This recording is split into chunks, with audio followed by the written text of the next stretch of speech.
did that. Our mics are live, and I like how this always happens. I turn the mics on. Oh, bless you. Bless Thank you, you. Konaru. That's the way we start. That's the best. Yes. It's funny we start that way because I am actually very sick. Ultra Podcast Z, episode 51. We are live this lovely Tuesday, December 18th, 7 p.m. Pacific Standard. So we're coming back at you, second episode of the season, and it also happens to be the one of two of the last episodes of the year. So, anyhow, I'm Manuel as always, leader of AJ Connections, and always hosting this shindig. And also, as always, I am joined by Konaru, whose name I somehow turned off, but I'm gonna get those going in a second. So did Megan's, but whatever. But hi guys, my name is Konaru, also known as Cookie Kitty. As you recently probably have noticed, my setup has changed. I did a lot of winter cleaning, and I decided to change the background. And I got a white light facing me, so I don't look yellow and disgusting anymore. Yay, glad to be here tonight. And tonight, as special guest joining us is Megan. Go ahead and give yourself an introduction. Alright, hello, I'm Megan. I'm from Peachy Parade, and this is my first time on, and oh boy! Okay, is this the first? Is it official now? Have we had all the Peachy Parade members on here? At least all the original Peachy Parade. You got the big three. Yay! That counts for something. It does count. I have to make new name thingies, so just bear with me for a second. I don't know why it just like XSplit decided to Oh my god! I didn't know Megan was named Manuel. I fixed it. Anyway. Oh wait, it's fixing. I'm watching it on Twitch. I know. Guys. I just put it on. So. Yeah, sorry. This is a work in progress, guys. Okay, there it goes. It's all fixed. Okay, so first of all, for those of you who can see, I'm using a new mic. So if you hear any audio issues, if you're having issues hearing, let me know and I will fix them. Second of all, chat is open. We already got a few people in there. We have Ant, we have Ed. We're already keeping things lively in there. If you're on YouTube, like, comment, subscribe. I love comments. I read them all. And so what are we talking about tonight? That's not just me asking, because I'm really wondering what we're talking about tonight. We are basically doing a recap tonight of all the stuff. Oh yeah. From this year. We're gonna talk a bit and predictions of 2019. Exactly.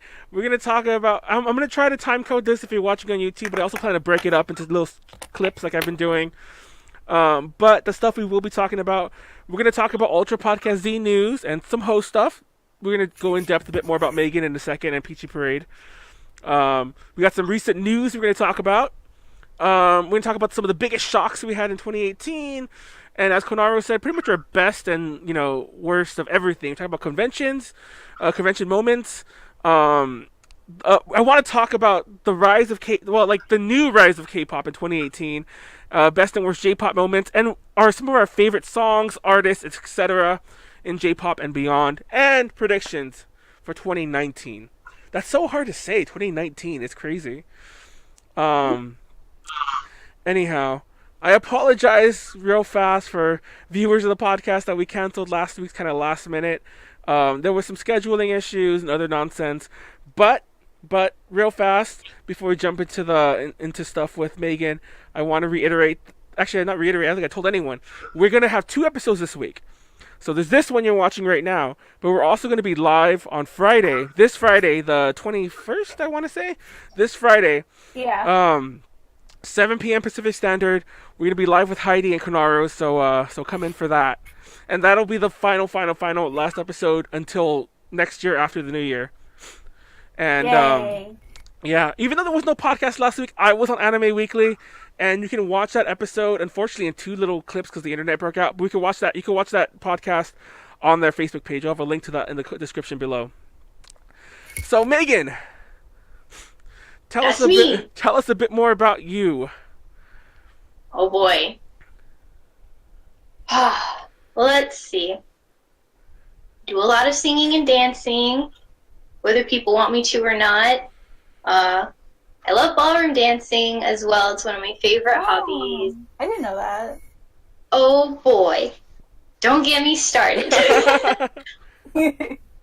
Usually, like, you know, when my friends and I are in the car going to whatever, they will heave a sigh every time they hear me start to say something, because inevitably it'll be something like, oh, this can be an East Coast, or oh, you can West Coast to this. This is a salsa. And I will never stop. It's my favorite. Let's see. I also really like Gakt, as you can probably tell from my surroundings. Oh, I have a question. Oh, sorry, what? I have a question. Who's your favorite Docky? Can't make me choose. Oh Hold my on. God. Okay, listen, because so only one is Gakt, right? So that's Gakt, and then this is Kaito. So oh, okay, like, I couldn't a little see different, a little different now. Oh my God, I'm sorry. Like, when I Okay, was over here offending you. Okay, I'm sorry, I didn't mean to say that. Okay, but the true question now: who is your favorite? Who is my favorite? Yeah, which Docky is your favorite? No, you can't. They each are very special. For science. For For science. science, God, that sounds so terrible. No, If I can, you sleep between both of them and you're just like sandwich. That's the way you do it. I never fall off the bed. Yeah, see? There you go. It's perfect. Anyhow, so tell us a bit more about Peachy Parade. All right, so you know, we just kind of go around. We do performances and collaborations, like sometimes with fashion designers or whatever. At we do like the pop-up maid cafe, Peachy Maid Cafe. We perform at sometimes. We've done several conventions, mostly in America. We did one performance over in Japan when we were just 3 members, and that was really cool. And we were really excited for all 6 people that came. But, That was it. That was the exciting. old Akiba 16, right? Yeah, Oh my god. Always wanted to perform there. it was a really cool and terrifying experience. And boy, howdy, am I glad that my Japanese has improved so much since that time.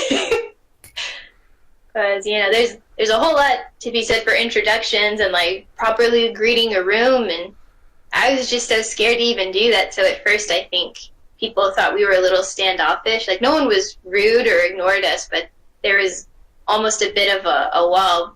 But then the second I said, like, hello, my Japanese is bad, but you're very pretty, then everyone turned around and was like, oh, it's so nice to meet you. You guys are so cool. And no. But then it was kind of funny, because then it was like a game. Like, how much can we communicate with, like, our poor Japanese, and then, like, vigorous hand motions. So that was a lot of fun. I sometimes find footage of y'all's performance on YouTube, and I'm like, oh, they did so good. Oh boy. No, it's funny. You mentioned those original 3 members, and of course, we're talking you, Ren, and Sylvia, correct? Mm-hmm. Yep, and we've had all of you on. That's just insane. Like, it's funny because like I think both Sylvia and Ren we've had on twice, but this is the first time Yeah. we had you on, so it's interesting how that works out. We complete the triangle. I know, it just took a while. Now, it's funny because I tell people, I don't know if those of you watch, because I said this before, I have this weird thing. I feel like I can't have Ren or Sylvia on again now until we have you on again, so that everything's like even. It's like, it's my weird. Oh no. Konaru knows. She made funny about this. I talk about this all the time. It's He like, keeps statistics of everyone who yeah.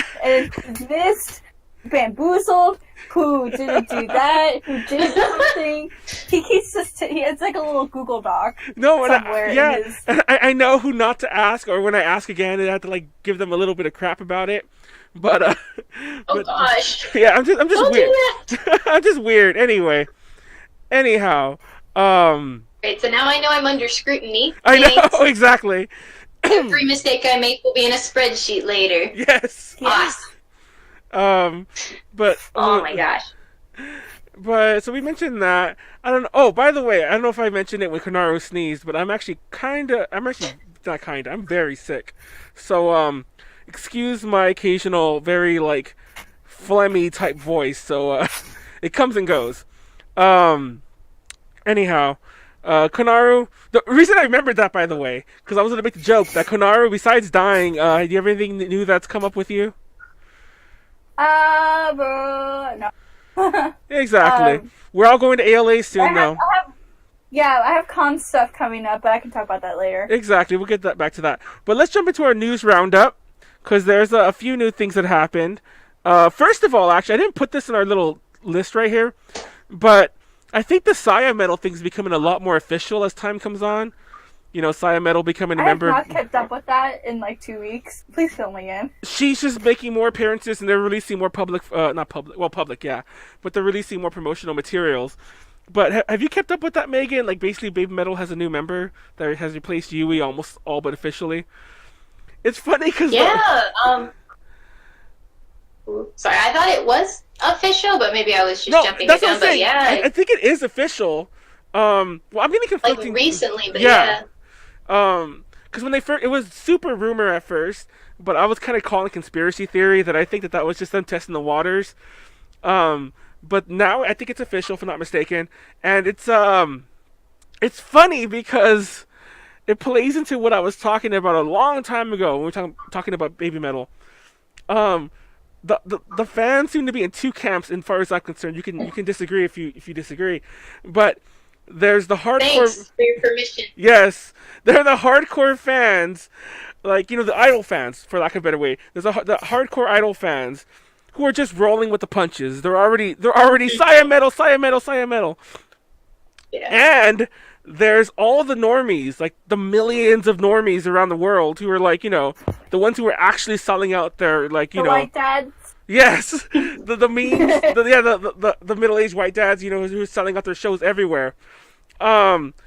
Those fans seem, a lot of them that I've read don't seem to really notice the difference or care. It's like, and I'm not gonna lie, I kind of wasn't expecting that. So I'm just, I'm a little surprised with both reactions, both of them, not just one or the other. By the way, the fact that I guess I don't know idol fans well enough, like that they would just leap onto the new member and just, you know, carry on. I don't know. Your thoughts? Yeah, that's what I'm doing. I'm just like, if it happens, it happens. I mean, I'm so used to that nowadays. That's true. There's so much change happening that it's like, you just get too sad if you don't, you know, and you got to think about them, you know, as performers and individuals and what's best for the group. You know, exactly. Is it because someone leaves and we just turn our backs on them and we don't support them anymore? And that's not cool, I don't think. For those of you just joining us, we're talking about the news roundup, and it's me with Konaru and Megan. But I'm gonna read some of the comments. Sylvia in the chat is calling you out. Megan says we need to go fund you a mic. No, you know what's funny? I didn't plan this. I bought this setup. Actually, I bought it for last week's podcast. It didn't happen, but I didn't plan this. But Konaru is using a mic too now. Prior to, like, every episode before this, of course when I say that, you touch it and make it all staticky. But but prior to this, she would just use the mic off of her laptop, and it would, like, lead to problems in sound all the time. But anyway, and she has white lighting, so it's like all of our production. I talked about this. Yeah, I talked about this during my intro. So all of our production qualities has gone up, and Megan, you're gonna look bad. I'm just kidding. Hey! I'm just kidding. I'm just. At least I won't look bad. But that's anyhow. True. You look very nice and lighted. But yeah, and besides Sylvia, we also have Silver Miner 17. I assume that's somebody that you know, Megan, because they seem very excited to see you. But thank you. But moving on, so now I'm not gonna go too much into politics of this con. I don't care too much for this con.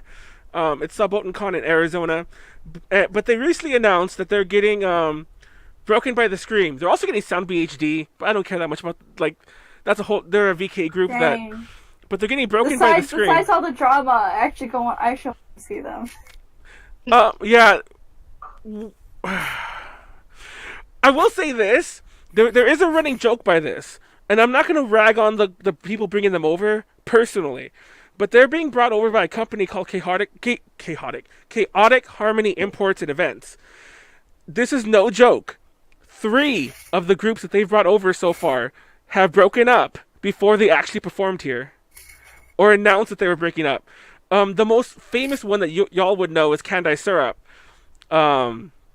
but it's happened with VK groups before. So it's almost like the running joke with us now that Broken by the Scream might announce they're breaking up before this concert ever happens, just because that's the curse. But we'll see. I don't know. Do you want to go see Broken? Hold on. I like Ed's comment, but Manuel, when are you going to have a body instead of just being a dismembered head? It's funny actually because today I'm actually because I'm sick and I'm like weird. I have a fan on because I'm a little too hot, but I'm also really cold because the fan's on. It's really cold here, so I'm actually wearing a jacket. And I'm like, for the first time, you can see like the silver. You can see there's more, but I actually want to start using a different color. I bought a new program where you can basically like green screen yourself without a green screen. It's one of the ones done by like the XSplit people, so I'm gonna use that very soon. And we'll see how that goes. And I'll put like idols behind me or I don't know, something, I don't know. But also I don't get it when it's like Manuel say Meg and then Megan. Wish you wouldn't. I don't get it. Megan? There's nothing to get. My name is Megan and that's it. Are you Meg? Thank you. Are you Meg as well? No. Do I need to change this to Meg under her You may not. Do not do that. Hold on. Just for. I don't know how to yell at them in the comments. I'm just staring angrily and I can't reply. Stop it. Megan. I changed it to Meg. So anyhow, I'll change it back. Did I come here just to be bullied? I know. I was also like, now we're just microphone. Now we're just cyberbullying. Oh my god. Anyhow. So anyhow, Broken by the Scream. Are you a fan of theirs at all? Now I want to say Meg. Oh my god, are you a fan of theirs, Megan? Of who now? I'm still upset about the horrible name thing. I don't even remember what we were talking about. Broken by the Scream coming to Arizona. Oh no, I can't say that I am. They're all right. I'm a little. I don't want to. Okay. I've just not heard of them. Exactly. Like my problem is I like their first single. I forgot what the name of that song was called. But I love the debut single, and I didn't really care much for anything else they ever did. I'm not saying they're bad. I'm just saying they're not my cup of tea one way or the other. But so what else do we got news wise? Oh, Sashi Hararino announces graduation. My god, the biggest shock. That's a surprise to no one. That is a surprise to no one. Nobody. What's funny is when they announced it, I could have sworn they already had, and I actually had to double check, because she didn't do Senbatsu this year. I thought that I thought that she said that that she was graduating when she didn't do Senbatsu, but apparently she didn't. No, she just said, "No, I'm not doing it this year, guys." And then of course that was a big red flag, and yeah, that happened. Here we are. TBH, I was not gonna lie, I was pretty shocked. But I'll talk more about that when we get to our shocking moments. Exactly. Also, Ikubu Haruna graduated from Morning Musume 1-8 a couple of days ago, actually. 2 fun facts. Tipu and Konomi were at that live, at her final live in Japan. And they were also the 2 members of Ada J who interviewed Morning Musume 1-8 for us in Mexico a few weeks back. And it wasn't all the girls, it was only like 4 of the girls, but Haruna was one of them. So we actually did get a chance to interview her before she graduated. Mm-hmm. So I have a link to that below as well. Just a little plug. A little plug because for a lot of reasons I didn't get promoted as well as I wanted it to. So we didn't promote it like a week or 2 late, but yeah. Anyhow, well now's the good time to promote it because she's gone. It's like, so yeah. Anyhow. So let's talk about our biggest shocks in 2018. Now, this is a lot of different things. I actually, those are like my things, but Megan, I'll start. I'm so sorry, I can't help but laughing when I say your name now. I'll get over it. Not do that. I'll get over it. So Megan, tell us. We'll start with you. Don't worry, we might go a round or two depending on if we have more than a few shocks. Let us know your biggest shock of 2018, or one of them. One of my biggest ones I actually learned recently, and it was Team Sachihoko becoming Team Sachi. Like, really suddenly. Wait, what? Yeah, they're without a member now, so it was Chiri Ito. She's gone. I didn't know that. She wants to be an actress. Oh my god. And she's gonna follow her dreams. And then, like, goodbye. And there's like very, very little information that you can even find on it. And so that was a big old shocker. But like, why the name change? Was it because that member left? It appears to be. It's kind of, it almost looks, and there's like so little information, so there's, it's only just, I'm just speculating, but it almost looks like now that she's gone, they want to pretend that they're not the same group, and they're like this totally different group that just has these members, and nothing has ever left, haha. So, I don't know, it was all very weird. God, now I want to go into like full detective mode and just like research this. A little bit. That was one. Team Shachi. So Konaru, what's one of your biggest shocks of 2018? Surprisingly, it was the Sashihara Arena one. Like, internally, I knew it was coming. But, like, she's such a big, prominent member in, like, the whole group, not just, like, HKT. Well, no, I take that back. She's, like, a huge part of HKT. She's the reason why HKT is like, the reason why they are HKT today. Exactly. And, like, I don't know, it was just so shocking when I don't know where I was when I found this out. I want to say, I really don't know where I was. I was pretty sure. Oh, no, I was coming back from an Annie party in New York City. It was like 2 a.m, scrolling on my phone. Sashihara announced his graduation. I'm like, that Gordon Ramsay meme where it's just like he looks like, yeah, that was oh me. my god. And then I saw a press video of her graduation announcement, and her reason for graduating is so weird to me. Like, that's another shocking thing too. Is her reason. It's just she doesn't want to be an idol before the Heisei era ends, because the new emperor is about to like be put into throne or whatever. Yeah, that stuff. Yeah, and like low key, that's such a weird reason to graduate to me. That seems like a really weird reason. Like, as someone that doesn't live there or know anything, but like, yeah. Wow. Yeah, she said she doesn't want to be an idol before after the Heisei era ends, and it was just so hard watching like the press video because all the members were just bawling, and like how Sakura and Nako are in iZone now, so they shipped them out to this concert just so they can be there and everything. Like, they were trying their hardest to get them out there, and I don't know, it was just a big shocker for me, like, overall, especially the reason for graduating. And it's like, I feel like there's something more to it. Like, if anything, I want to see her go into producing, especially with Equal Love. Like, I want her, like, do more stuff with Equal Love. But other than that, yeah, that was my most shocking moment of 2018. Other than that, I really don't have much, so if y'all want to talk about anything else, feel free to. You keep touching your mic, by the way, just to warn you. You get a little fuzzy here and there. I don't know if it's because it's on your sweater. Good. You keep It's touching on my it. sweater. Anyway, you should probably get a clip for it next time. Anyway, before I tell mine, I'm gonna go back to the comments real fast. First of all, apparently everyone's making fun of me more so than Megan here. Apparently, I'm saying Megan instead of Megan.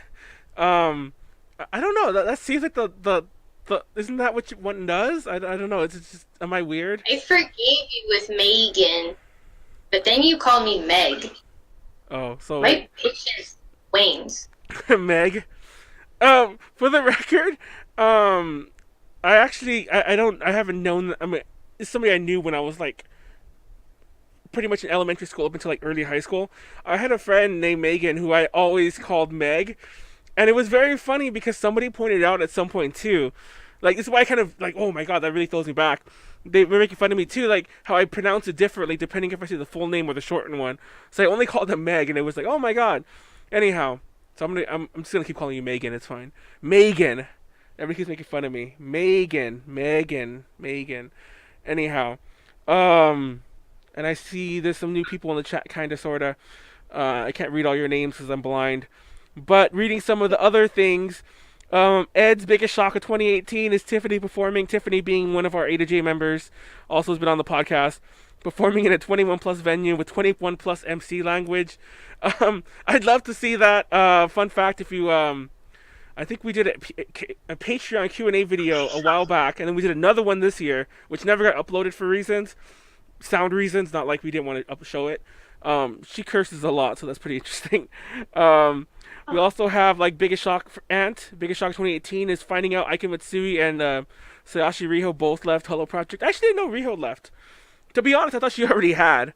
Yeah, I don't know.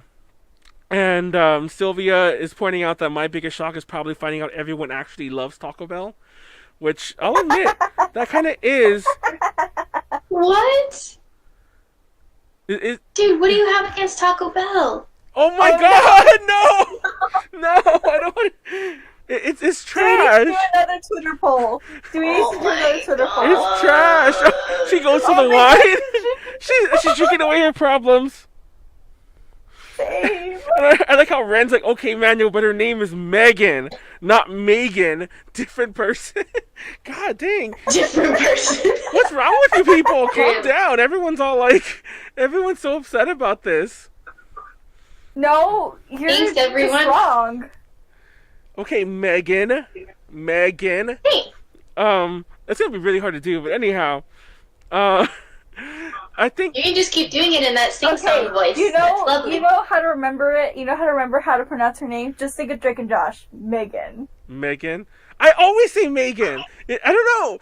Okay, That's not how they do it. He's from Okay, Megan. Megan. You have to also mind. He's from California. He has an yeah, accent. I will say, like, I don't know if that's a part of the accent thing going on.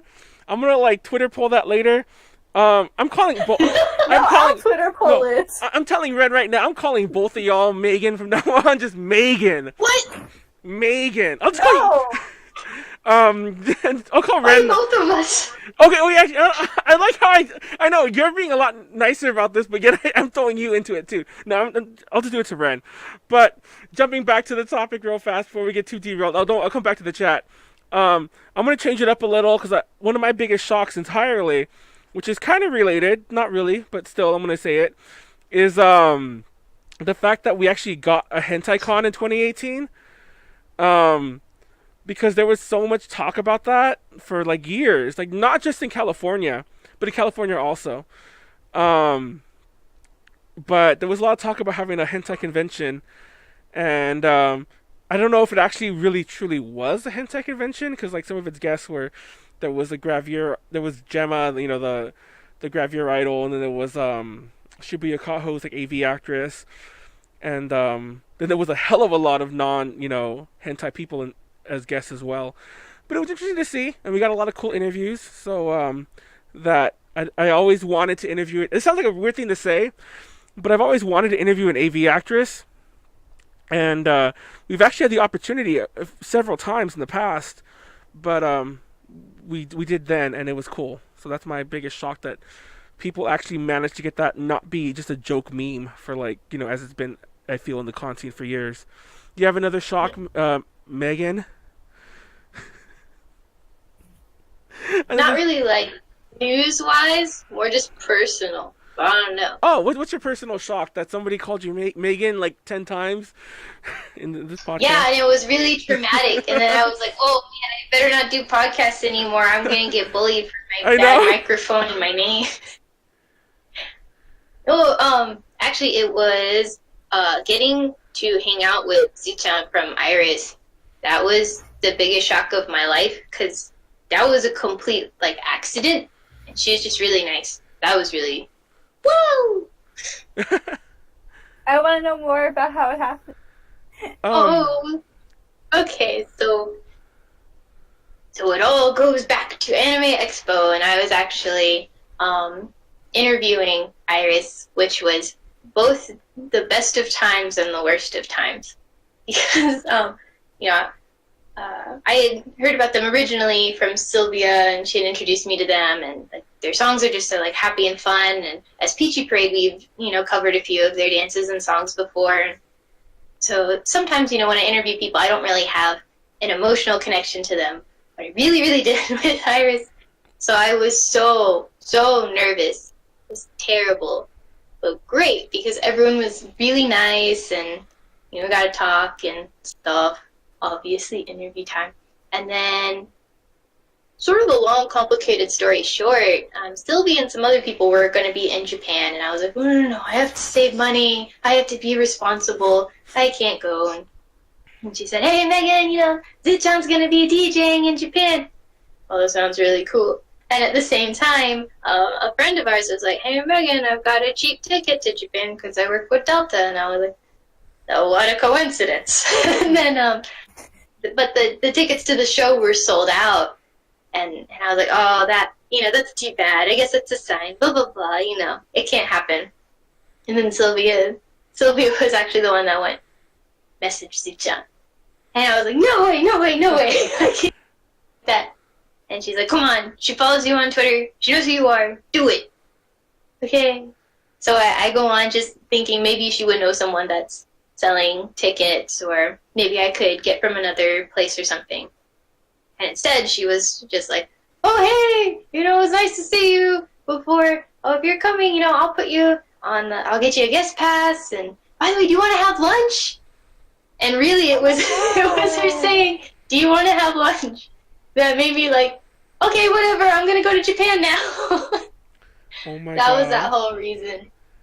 And then So, this is a picture from you having lunch. Is that also wine that you're having in this picture? Yeah. Oh my god! No, because I just realized it looks very similar to what you're drinking right now. I'm like, oh my god, did you steal that wine glass? Did you steal it? Well, this one is the festive. I put a ribbon on it for Christmas. Oh, it's festive. I haven't seen festive in a while. It's funny because I talked about them one time. Like, their lineup has changed a lot.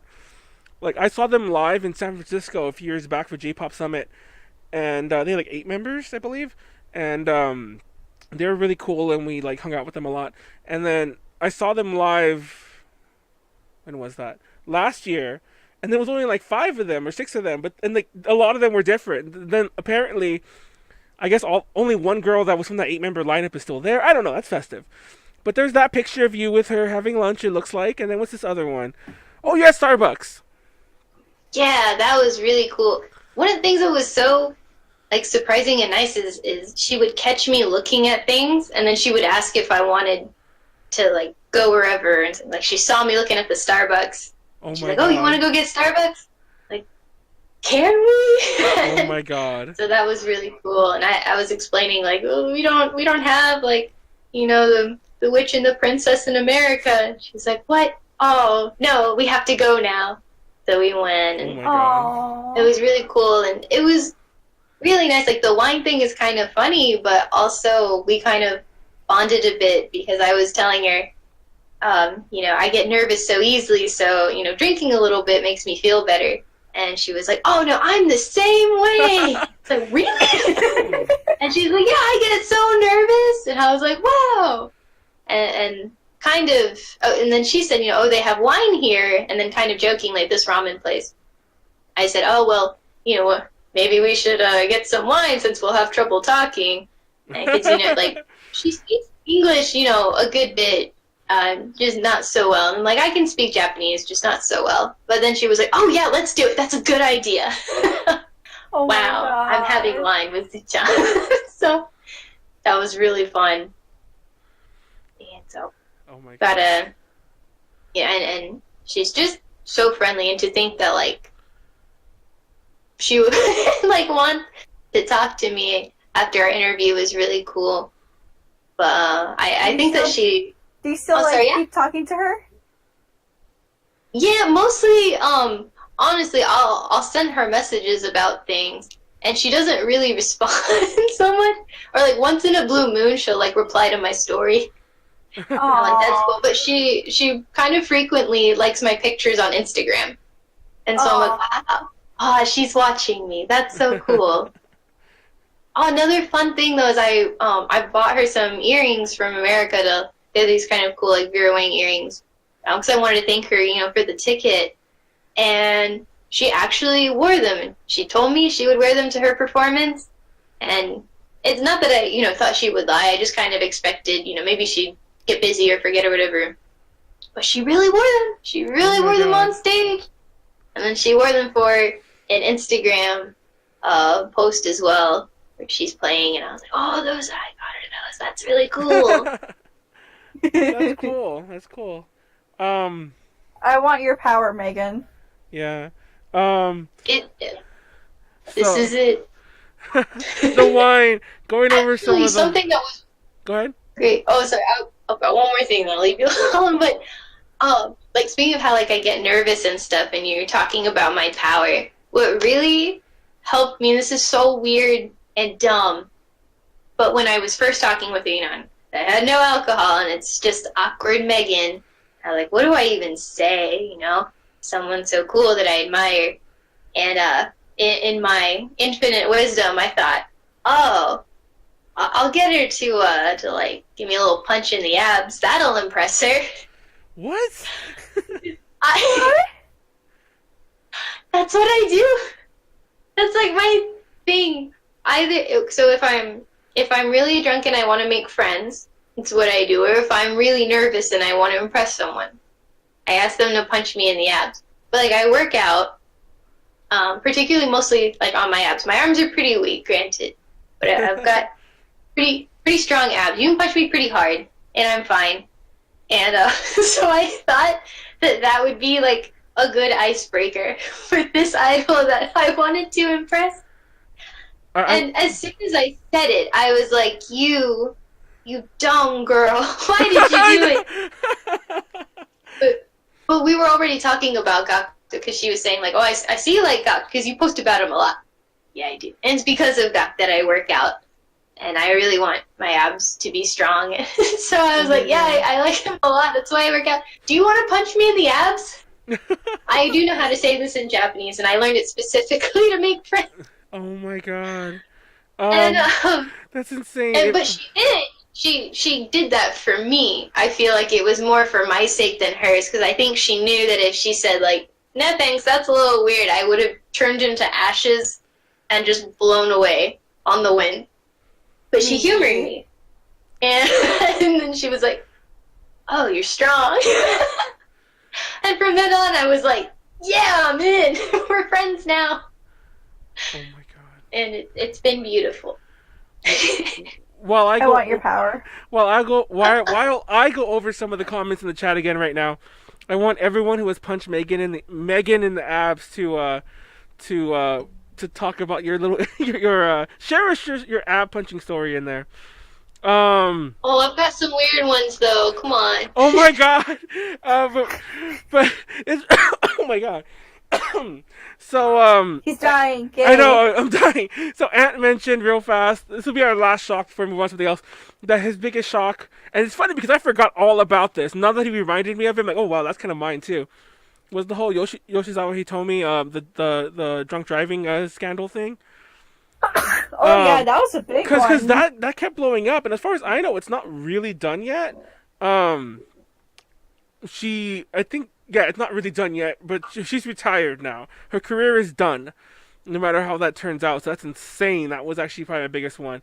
Also, there's more talk about me saying Megan as Megan. Ren threatens to punch me. Ren's gonna punch me in the face because I'm gonna call her Megan from now on. Megan. And then, it's funny because I said that before I read the next comment. Meeting new person. They correct your pronunciation. Let's pronounce your name wrong anyway. Yeah, that's kind of mean. I mean, it's all in good fun. Anyhow, also we have a lot of people talking about Megan being magnificent. Daikon, that's Sylvia. And then fangirl photo, also has a lot to say about how your Megan is magnificent, and they also want to punch you in the abs. Ren, please do. They're very good but abs. But give me a warning first. Please don't do it without asking. Oh consent is key, people. Exactly, Konaru. Yes. Sylvia says Megan has some rock solid abs worth a good punch. Silver Miner 17, I'm not allowed to punch the abs. Oh, God. I don't know who that could be except one person. Who's not allowed to punch your abs? It's like the There's only one person, and that's a whole story. Oh my god, is it Oh PG? no. Yeah, no, it's PG. It's just I feel bad taking up too much time. Go ahead, because I actually lost because we went so far off topic here. I'm trying to figure out where we're at anyway. So go ahead and tell it while I'm getting myself together. Sure. So you backtrack, and I'll just continue on about my. Oh, it's Ray. Oh, come on. Just be careful, buddy. Please don't punch me as hard as you can. But you know yourself. You know your strength. But speaking of such things, so my friend will remain nameless for his protection. But one time when Peachy Parade was, we were guests at a KaiCon, and we were in the green room, and it was a really good time. And so I was surrounded by all these just really impressive cosplayers and voice actors and stuff. And there was this one cosplayer, and I actually I was a big fan of his boyfriend, and then I really wanted boyfriend to like me too, because I felt weird being so oh my gosh, you're Sebastian, you're all these people that I love, wow. And then there's boyfriend, so I'm like, oh, gotta go be friends with boyfriend. I've had a bit to drink in the green room at this moment. Oh my god. So I'm talking with him, and I'm like, hey, I'm Megan, blah blah blah, and as I told you previously, I'm like, you want to punch me in the abs? I'm really strong. and he's like, no, thank you.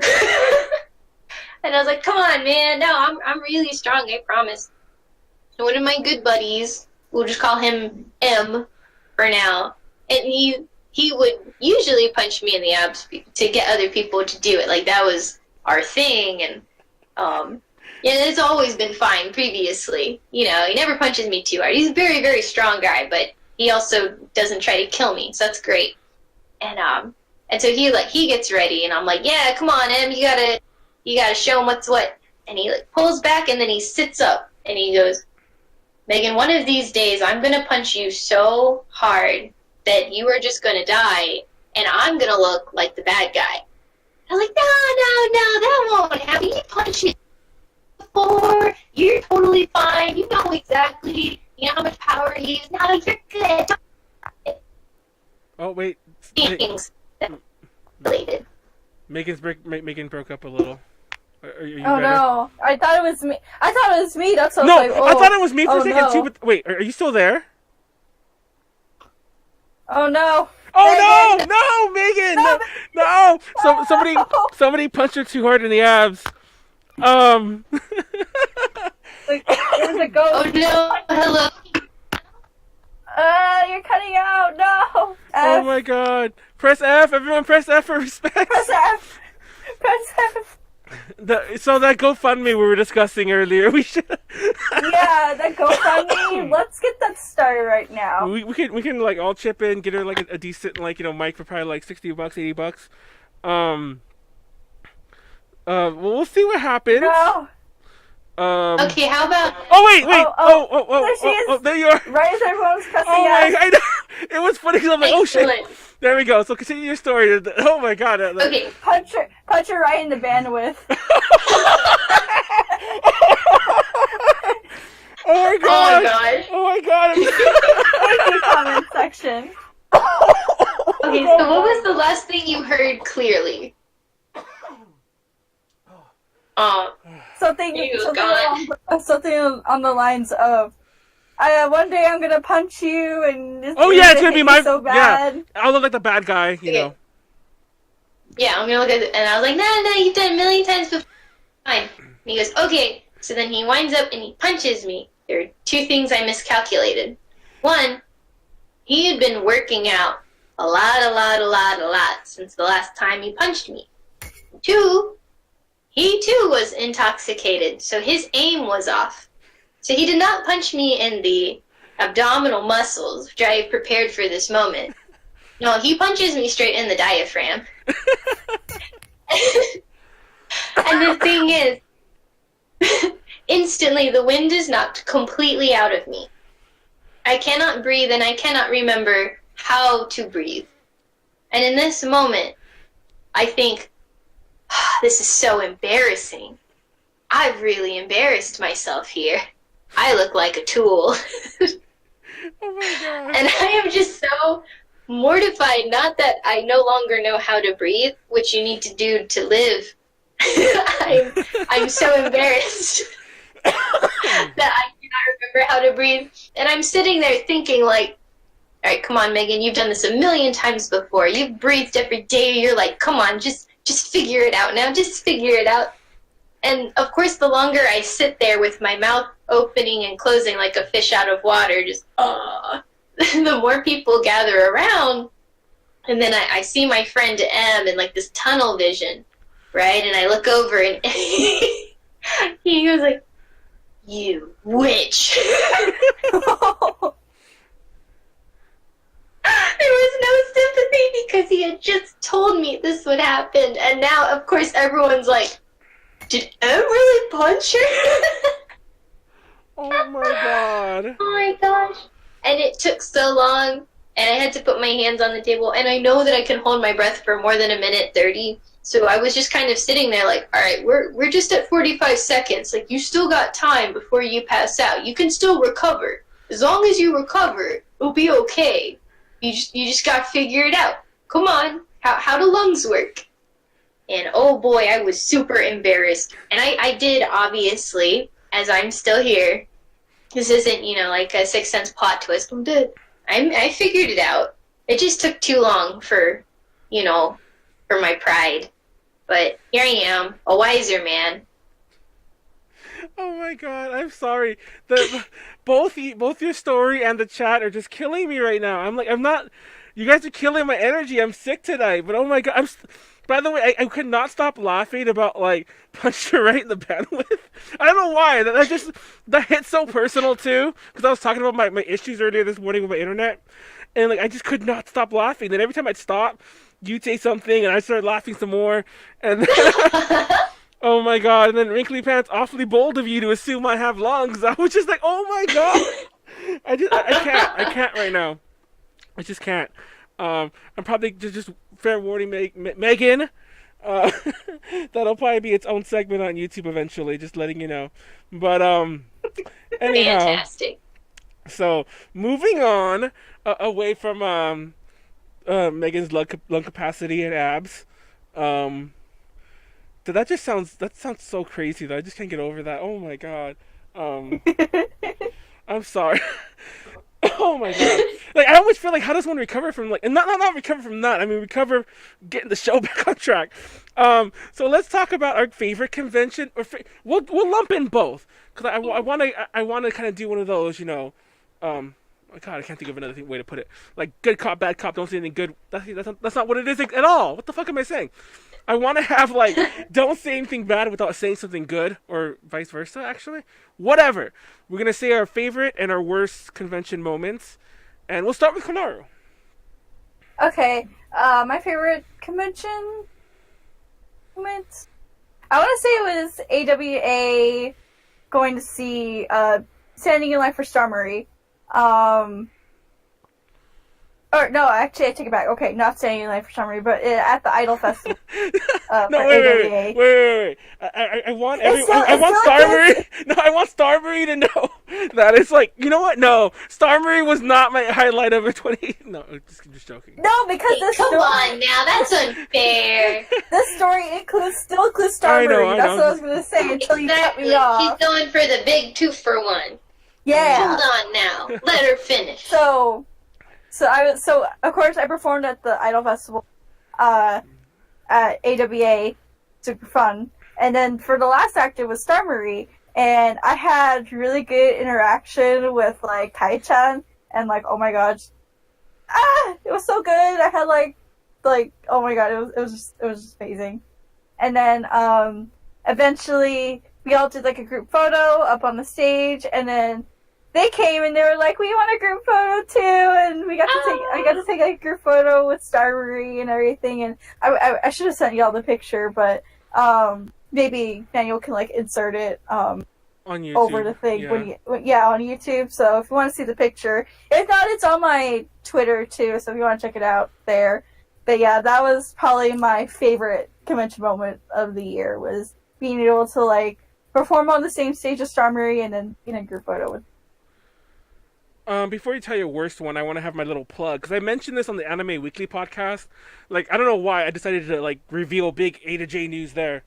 Konaru knows what we're talking about, but I'm just my little plug that we're planning something really big with Star Marie for next year. So everyone, if you're a fan of Star Marie, just keep an eye out on A to J connections and like social media. Just saying, just saying. So go ahead and tell your worst moment.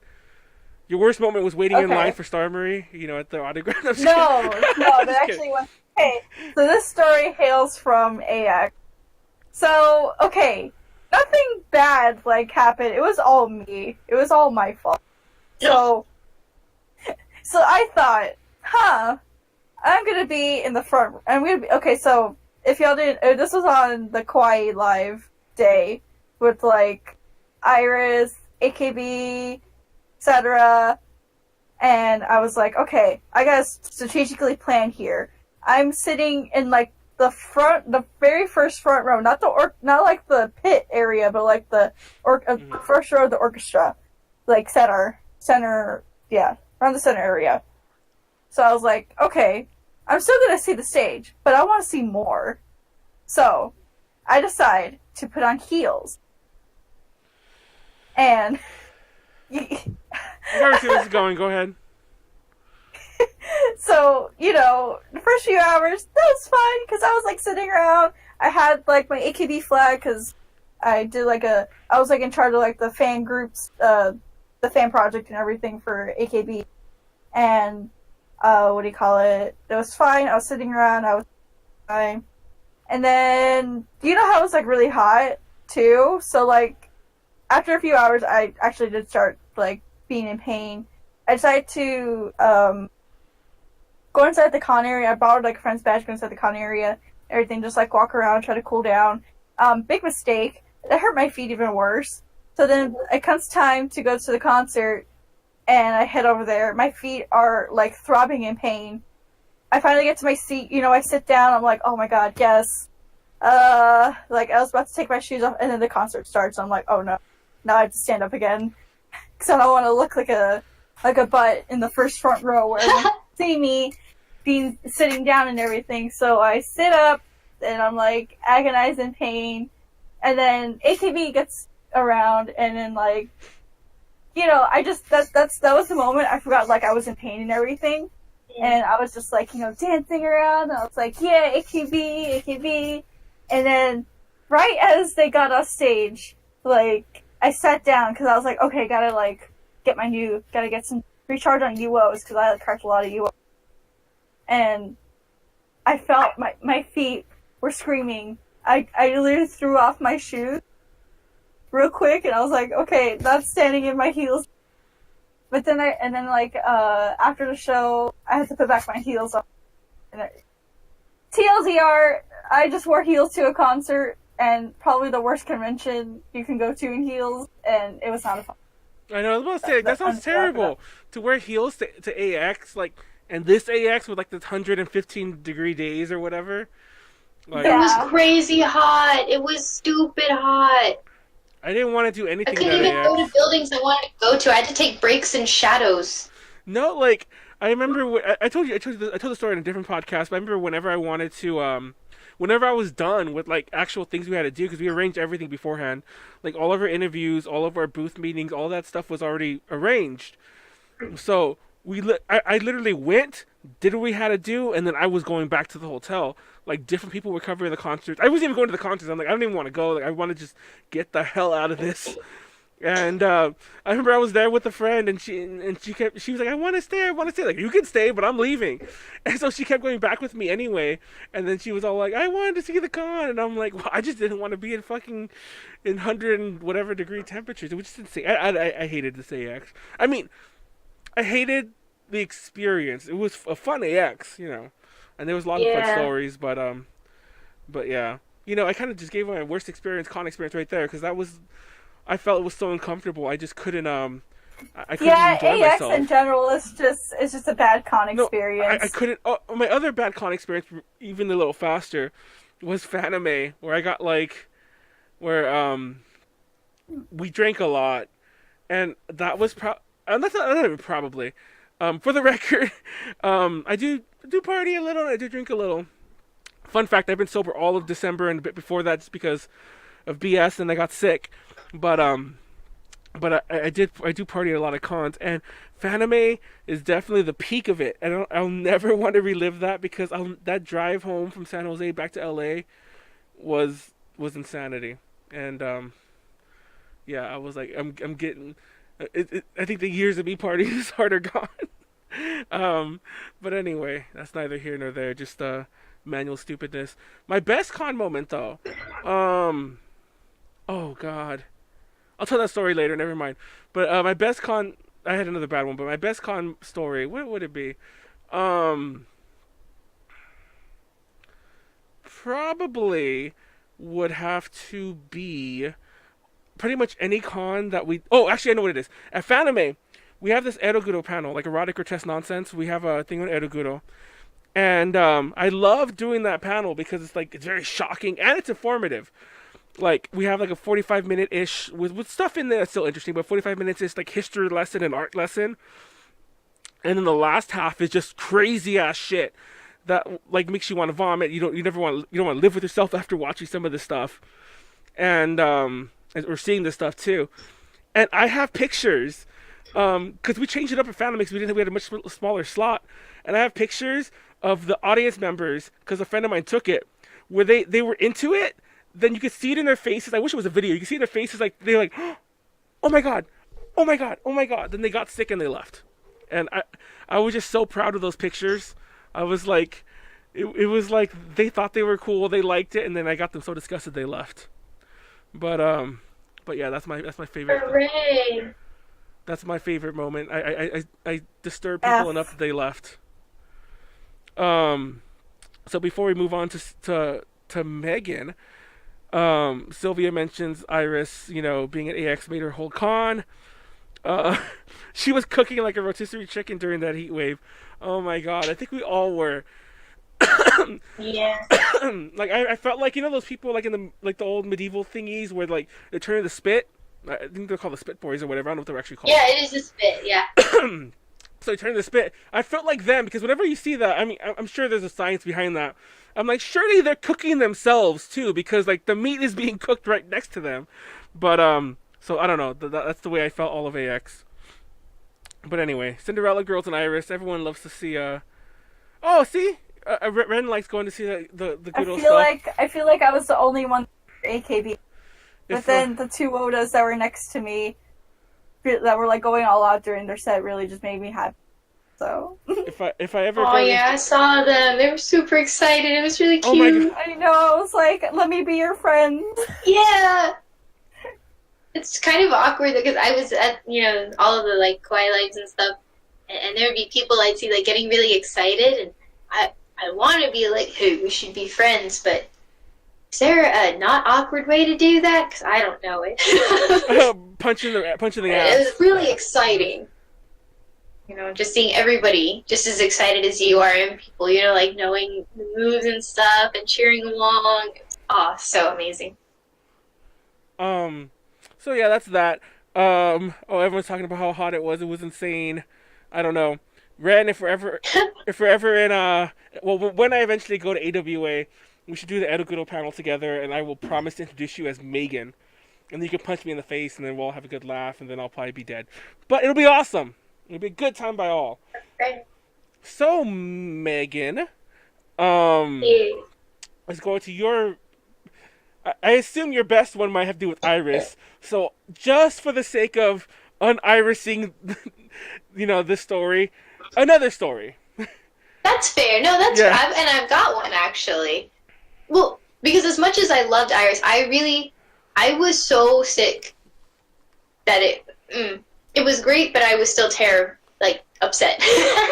So probably my worst con experience, and I really didn't have like a terrible con experience, but I would probably say AX just because I tried to do way. I like how everyone's worst experience was AX. Yeah, and it's a great con. There's so much to do and stuff, but I was trying to go as just as someone that wants to see the con. I tried to go a writer for Honey's Anime and like interview all these people. And then I also went as like a backup dancer for Teddy Lloyd, and I was just so busy all the frickin' time. And the last thing you want to do at Anime Expo is run around in the sun from building to building. But like, woo, that's all I did. And I even, because you know, like me and Ren, like we do the Meme-chan, and like we just.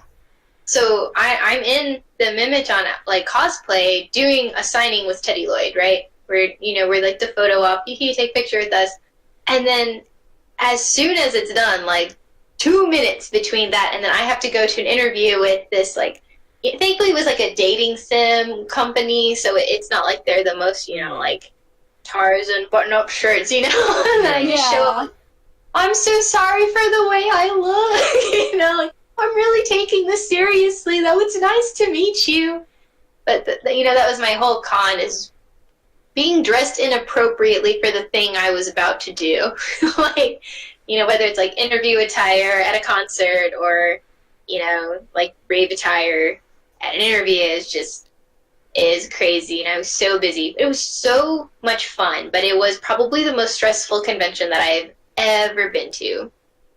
Ever done. Yeah. For my best experience, I would have to say that it was probably doing the Gox tribute with Cherry, aka Tiffany. Oh, yay. That was so much fun, and we really practiced for it and stuff, and definitely we want to improve and do better. And it was kind of funny because both of us were a lot more nervous than we thought we'd be. But when you're performing something that's really important and special to you, it's like, it's really nerve-wracking. But, I remember seeing so many people and thinking now all of you guys, you like Gokt now because you're having a good time. You might not have listened to him before, but you're going to go home now and you had a good time. I saw you.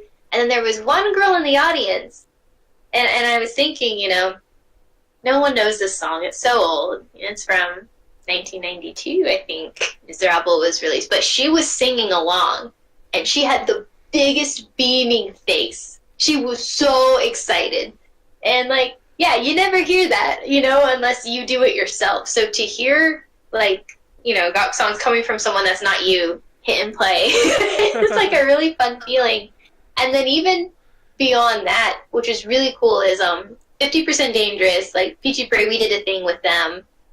We did a little song and dance, and then they also had Shola Aurora come, and he's a really talented musician. He's awesome, super Visual K inspired.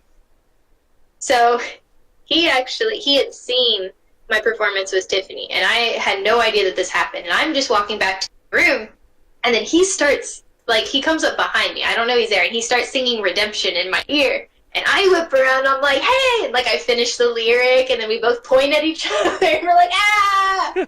And he's like, no, God is the reason that I got into music, and, I try to emulate him, and I'm like, here's the reason I got into music, and blah, blah, blah. And so it was so cool, because, it's kind of a little niche, interest, but, the friendships that I got to make and renew and stuff like that, that was so much fun, and just, getting to have a good time and doing something that I love for someone I love. I love you. So yeah, that's my story. Yay. That's a good story. Thank you. It's a pure story. It is. Thank you. Did you get a chance to see Skin when they were at Anime Expo? 10 years ago. More than 10 years ago, actually. Oh, you did it? No, I didn't, okay? And it haunts me every single day. No, it's hilarious. No, it's hilarious because it's one of those things that I'm not even joking. With the exception of the 5 or 10 conference I've had forever-ish. I mean, that I still talk to from way back my early days of cons. No one I've met has ever gone to that. It's just because AX was a completely different animal back then. It was literally a fraction of its size. If you look at its numbers, it literally doubled and tripled from a year to the next. Yeah.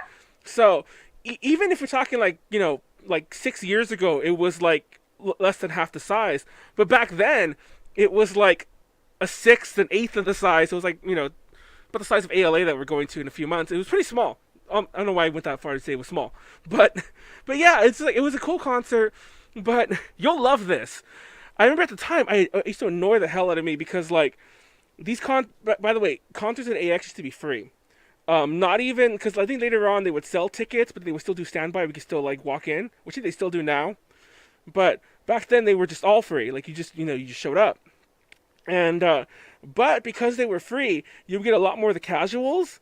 So I remember being there, and there'd be people who were actually walking out, and I'm like, y'all are crazy. Yes, especially when you look back on it now. When I think back of the story now, and I'm like, people like you, other people I've known since then. It's like, and there were people who would walk in, just to stand there kind of bored for a minute, and like literally just walk out. Like, I'm gonna go look at I guess not to rag on Artist Alley, but I'm gonna go look at Artist Alley instead. Like, this is see you later.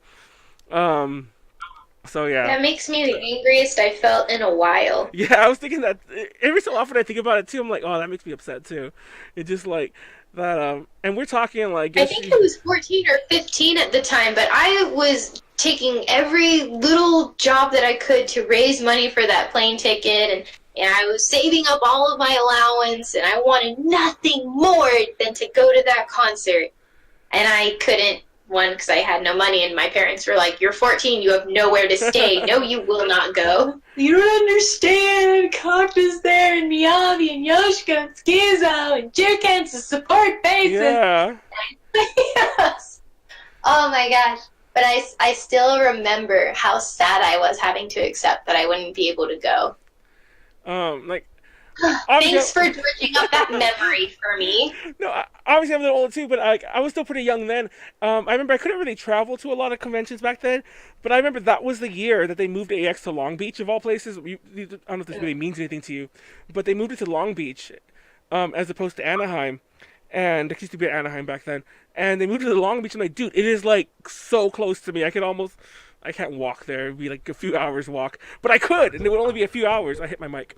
But just anyway, a few hours. Yeah, it's in the blazing California sun. I know, and that was another really hot one. I don't think it was like in the 115s or the 110s, but it was definitely like pushing 100 back that year. I remember because they lined us up outside for the concert at one point, and I was just dying. But anyhow, you have a favorite con this year, Megan? Favorite con? Hold on now. No, I'm just trying to say your name right. Sorry. Megan. I felt like I was rushed. Megan. Probably Anime Week in Atlanta, because I got to do a lot of fun things there, and it was less stressful. Or it was stressful, but it went well. I'll say. Konaru, what was your favorite? So I did the same thing again, where I tried to like perform and do stuff for Honey's Anime Blog and still try to interview people. And then I also taught the ballroom lesson as a staff member. Like, I was assistant teacher, not like the main teacher. Went to the ball to help get people to dance and stuff. That also has a funny story. But and then I did some interviews as well. One of my interviews with Spire, they did not have a translator. They were supposed to be... Oh my god! I don't know if I should or should not say. Actually, I'm going to say it. We had an interview with Spire too. Well, not AWA. And the fact that they didn't have a translator didn't matter. Well, first of all, okay, I don't know if you had this experience as well, but like it just seemed like they were somewhat differently managed. That's my PC way of saying that they weren't being managed very well. They didn't have the best people, because like when they were like, oh, we don't have a translator to the interview, they were obviously trying to cancel it, and I'm like, well, we have several. As a matter of fact, we're not going to do any English. It'll all be in Japanese, and we'll translate it all later back to English. And they're like, oh, well then, TLDR, my point to tell the story is, we are still, to this day, to this second, right now, 8:33 Pacific Standard, December 18th, we are still waiting for the Spire interview. And it's not like they just eventually said no. I emailed them, and I have friends of ours, I think it's somebody you know too, but I don't want to mention them by name. I have friends of ours asking them constantly, like, hey, is this still happening? They're like, yeah, it's still happening. And we're all confused. We're all like, just say no at this point. but we don't want to be, but we don't want to be the ones to say no. So Of So, course not. so we're Yeah. all just so I think we're just playing a game of wills at this point. But anyway, hi Boybot 5000, you're back. We're talking about our favorite cons of the year, by the way. But Yeah. Well, the spider thing was funny just because I show up there and and I see that there's like one staffer and she knows Japanese, much better than I do, but she's not an interpreter. And then there's their manager who obviously would know the answers if he could understand them. And then there's me. And I'm like, I've got my questions and alrighty, here we go. And the girl, it was so nice of her to step up knowing that we didn't have like a translator present.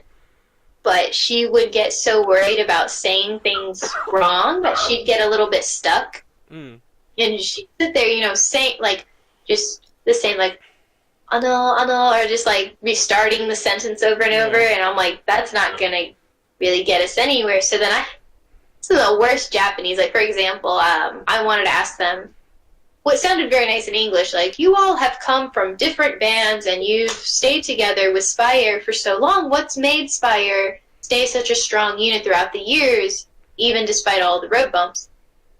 I don't know how to say all that, but I get tired of waiting. And so I just go, you guys band long time. Why no disband?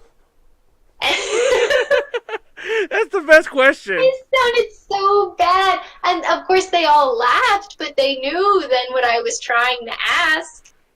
Oh my So god. And a lot of times, the other person, she was able to translate my questions like perfectly, and it was really helpful. But there were a few times that I just had to speak really poorly.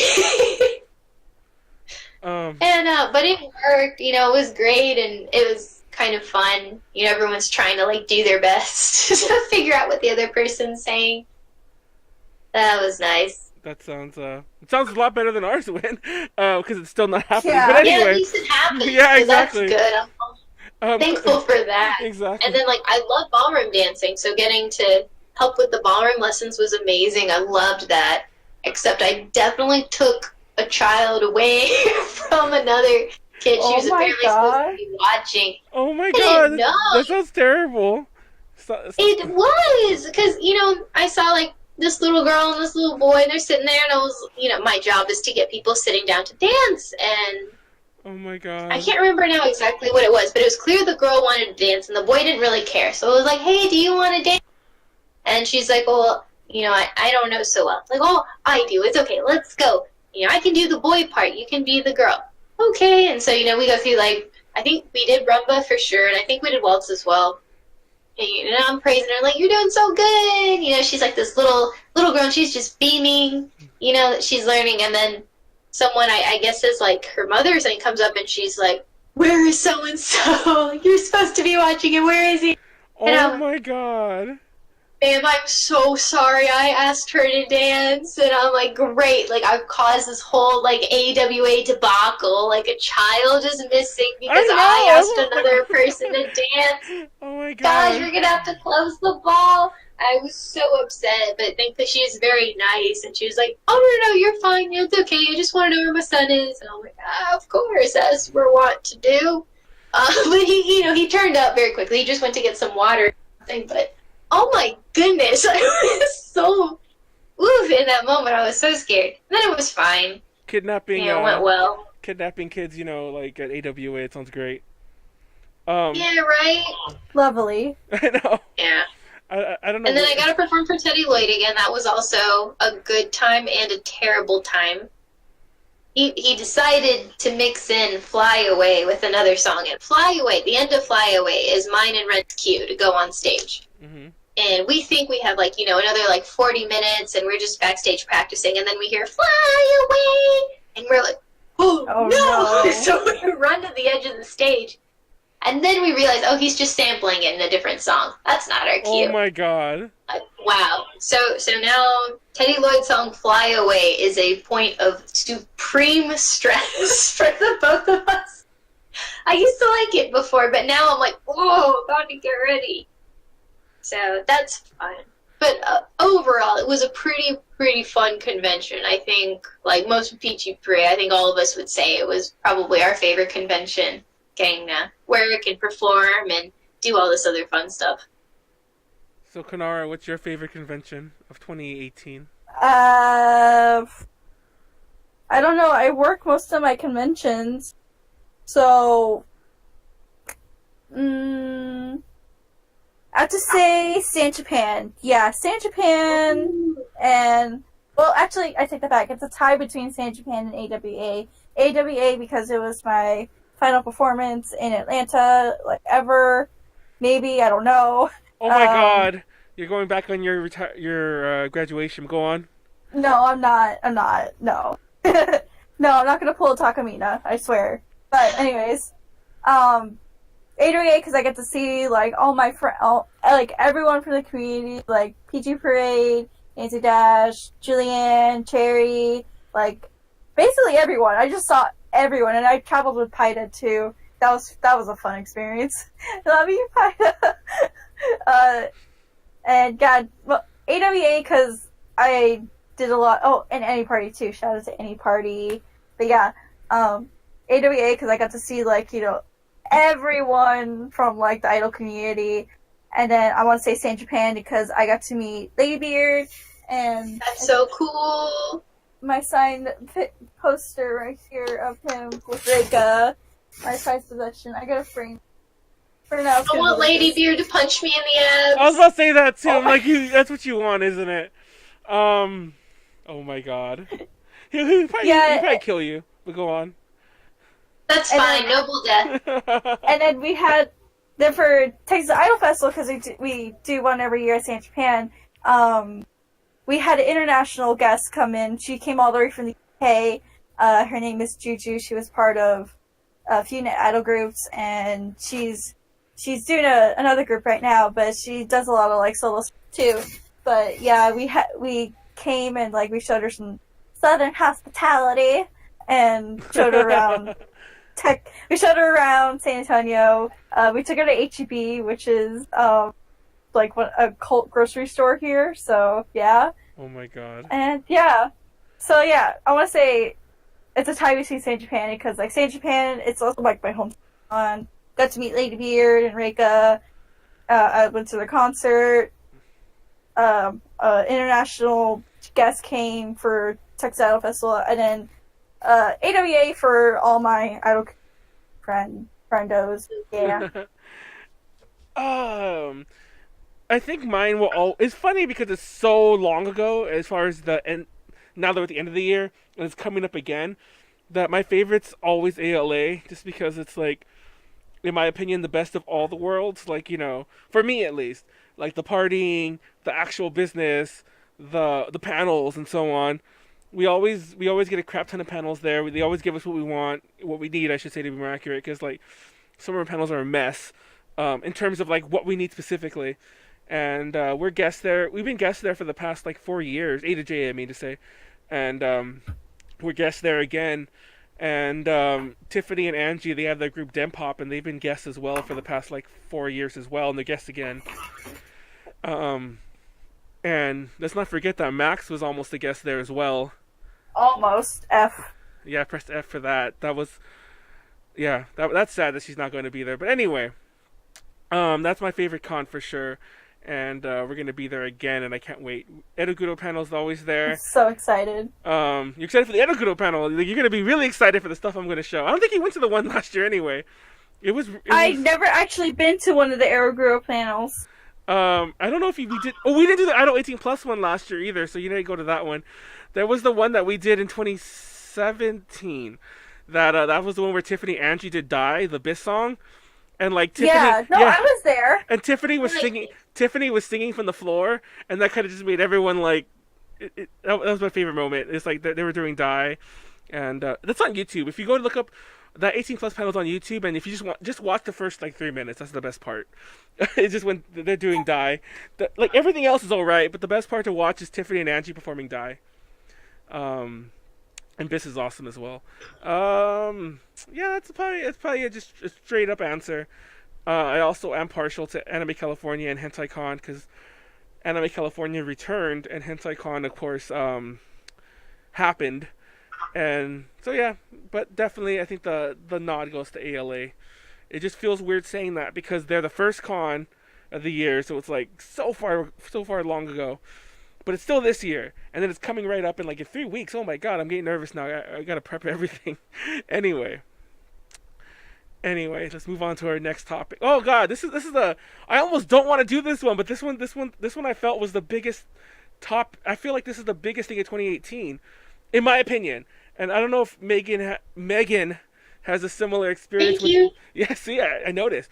If Megan has a similar experience with this. Now, I'm just going to say what it is, and I'm going to jump into my things. I'm actually curious on what your take on this is. So, You're just hyping this up so much. Like, no, gosh, it's yeah, say it. just talk Say about it. it. okay. Yeah. So K-pop definitely had another resurgence, like BTS, and it's weird because BTS came to LA. I don't know if they. I also don't know if how big their tour was last year, but they came to LA last year, 2017, and people went. I have a lot of friends who went. I used to live in K-Town back then, so a lot of people went, but it wasn't that big of a deal. Like, I don't know how to put it, but there's something happened. I don't know what it was in 2018, where everyone and their like daughter, mother, sister, brother, whatever, just fell in love with BTS, and it also expanded to other groups, and it just blew up. But my problem, I don't know. Actually, I would call it a problem.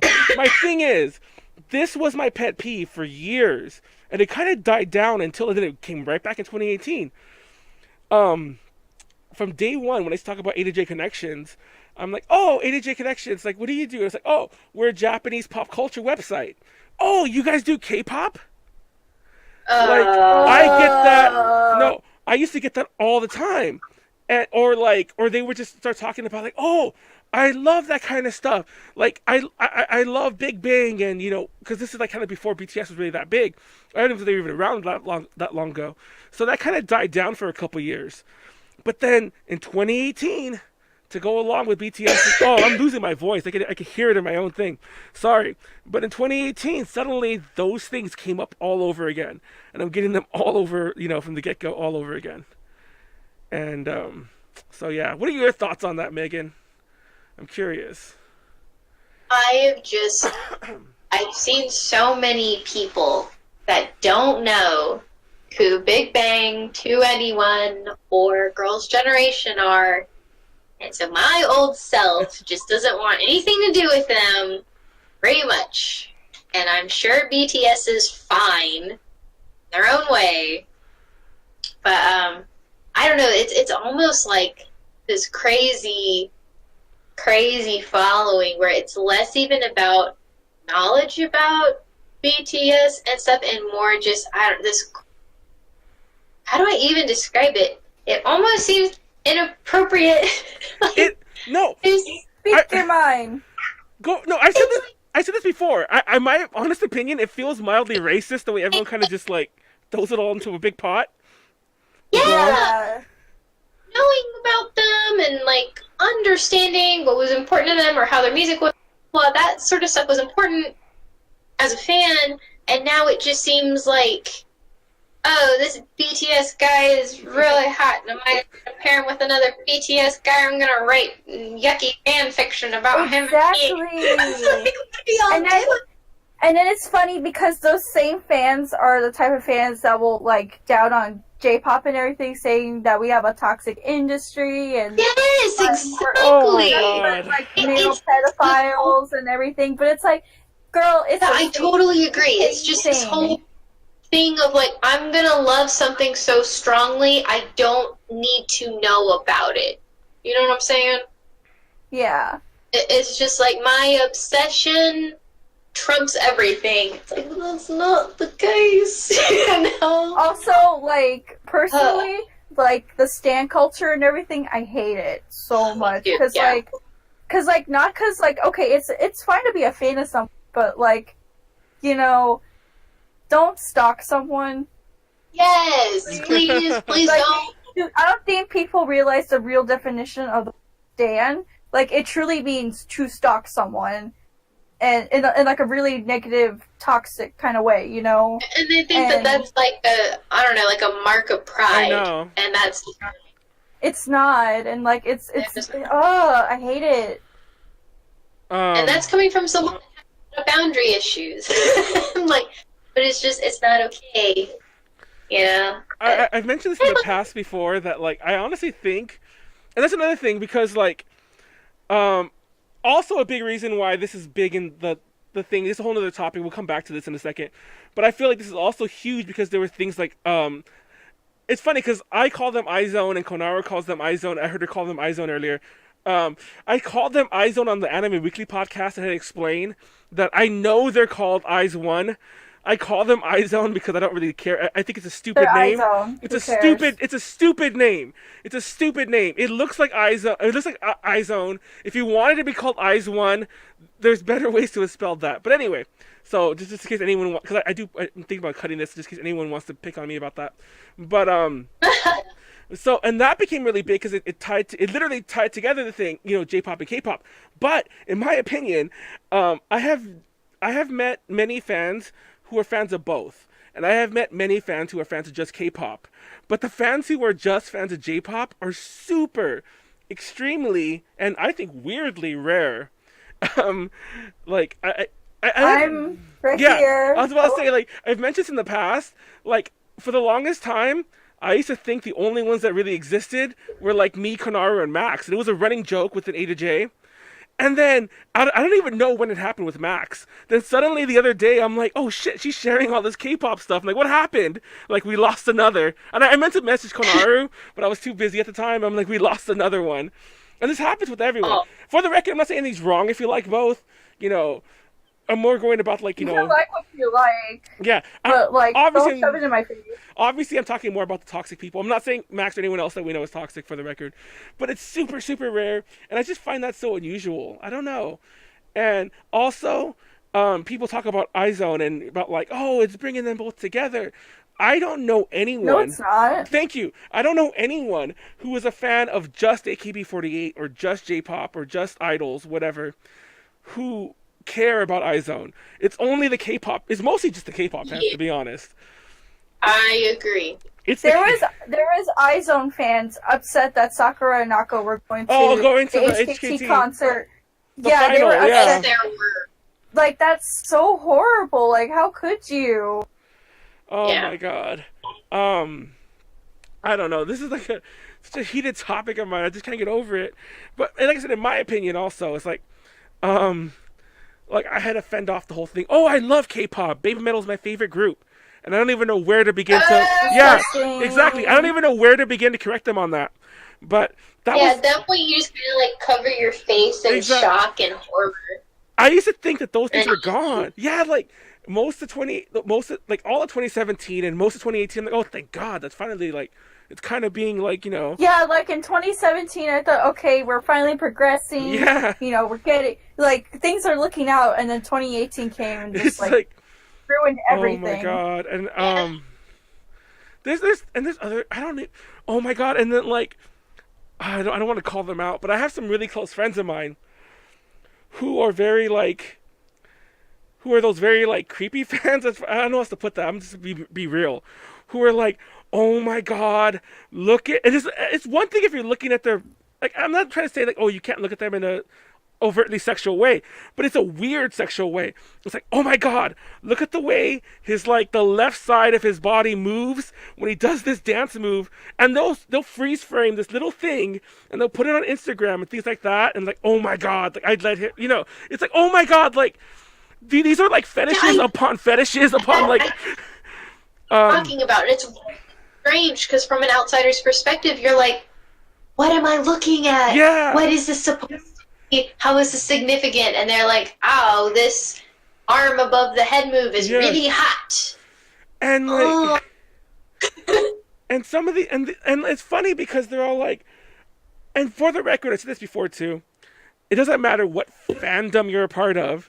If you're this extreme and this, like, this far into and this hardcore and this creepy, to be lack of a better way to put it, I'll still call it out. It doesn't matter what you're a fan of. Yeah. Yeah. But I see it so much in K-pop, and it's almost as if, like, in their minds, maybe because I just know there's more of them in my circle, I don't know. But it seems like in their minds, I'm sure they all think this, it's like, oh, it's fine because it's K-pop and I'm this and they're that. And it's like, in this case, it's okay. And yeah, like, decided separation that somehow makes it okay when it would so not be okay. Context.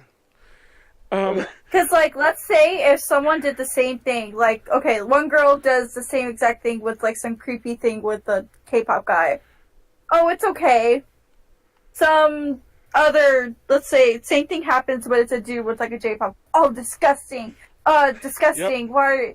And so weird and creepy, etc., etc. Like, why can't it, like, of course, it is disgusting if someone is going to be like that. It still is, but it goes both ways.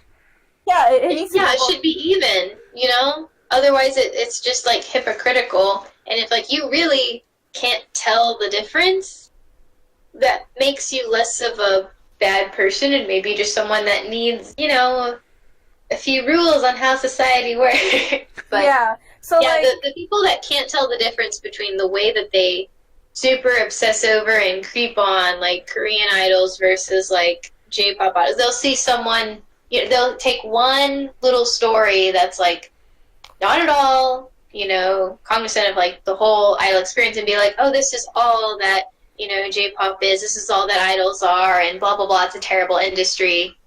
While at the same time having some horrific blogs about their imagined doings with these K-pop stars.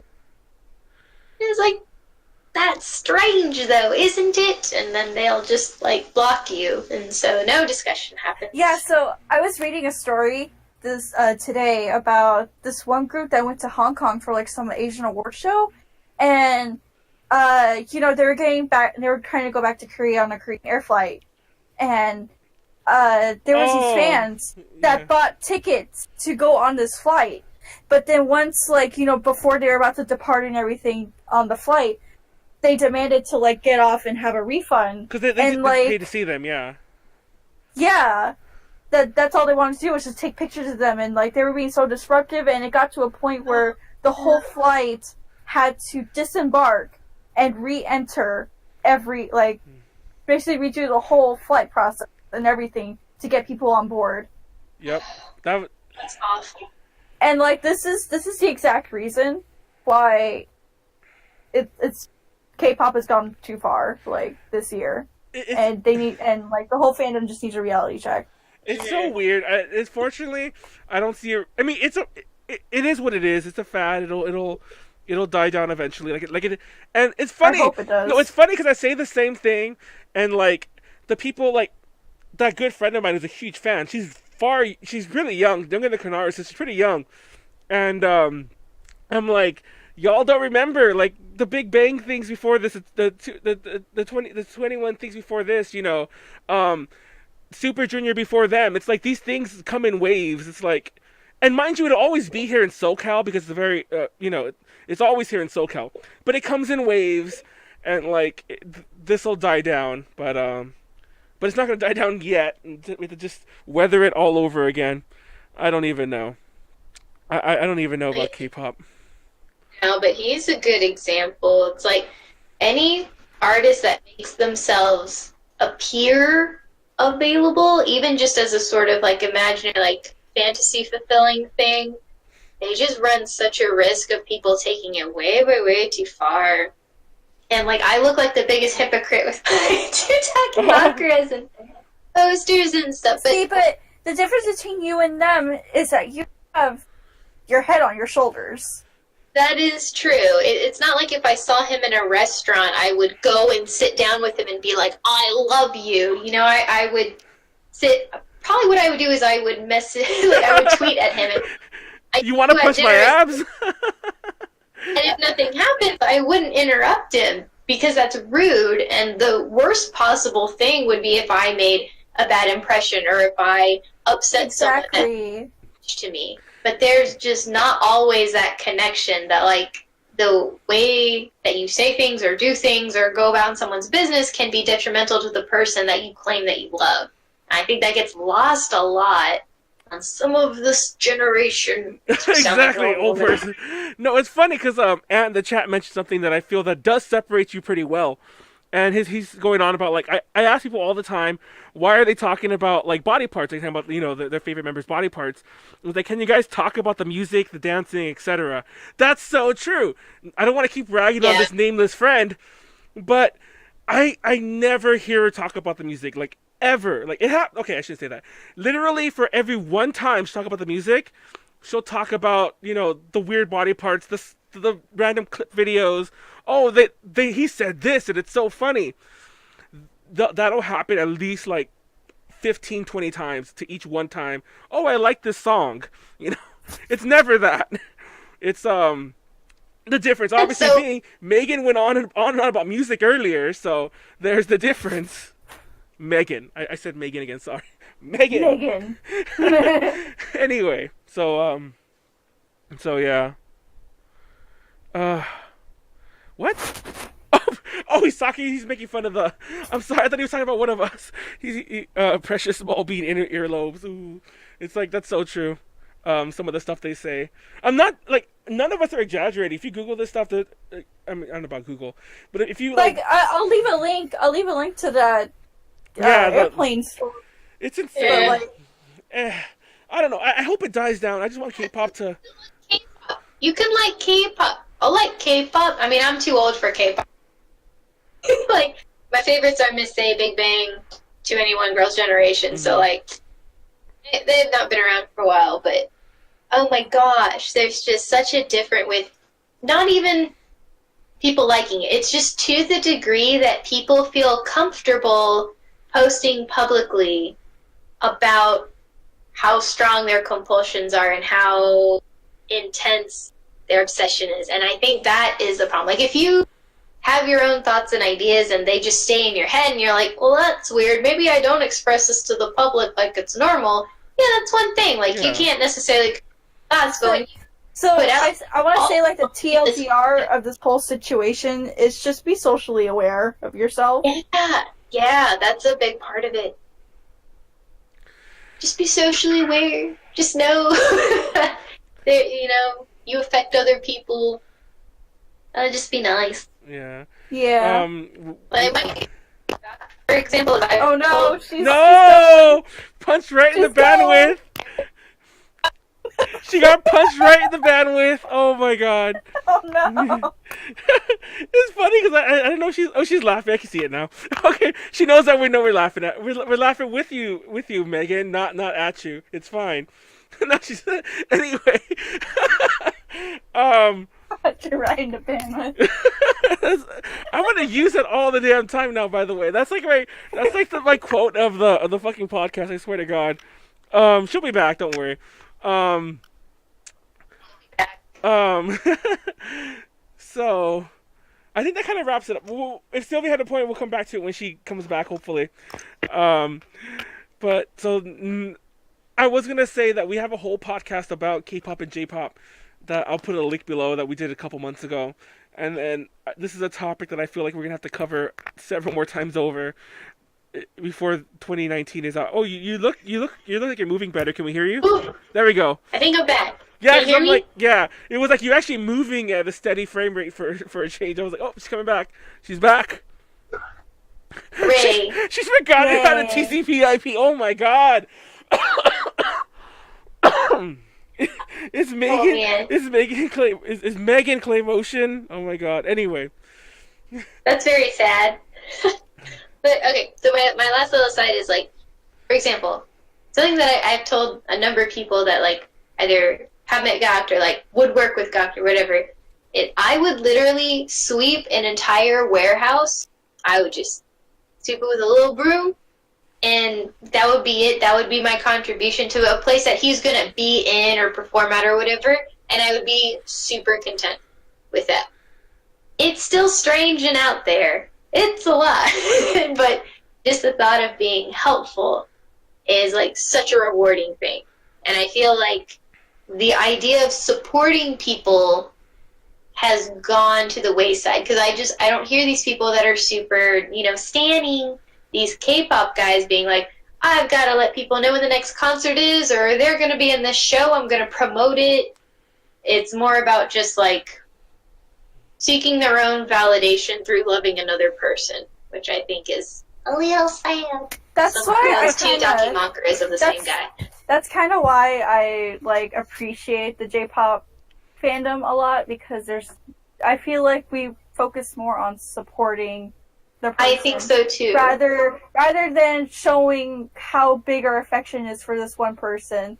Because, like, yeah, that's cool that you love that person, but also you should support them as well. Yeah, if you really love them, you should want them to do well, and you should want to support their work. Yeah, because, like, there's a big difference between love and support. Like, in this case, like, I know they can be intertwined, but in reality, they are two separate things. Because you can support someone and not love them, and you can love someone, but, you know, not support them. Like, you know what I'm saying? Mm-hmm. That's a really, really important distinction. Oh man, that's just so yeah. As expected, that was a big topic. Our next topic is probably just as big, but it's not as contentious.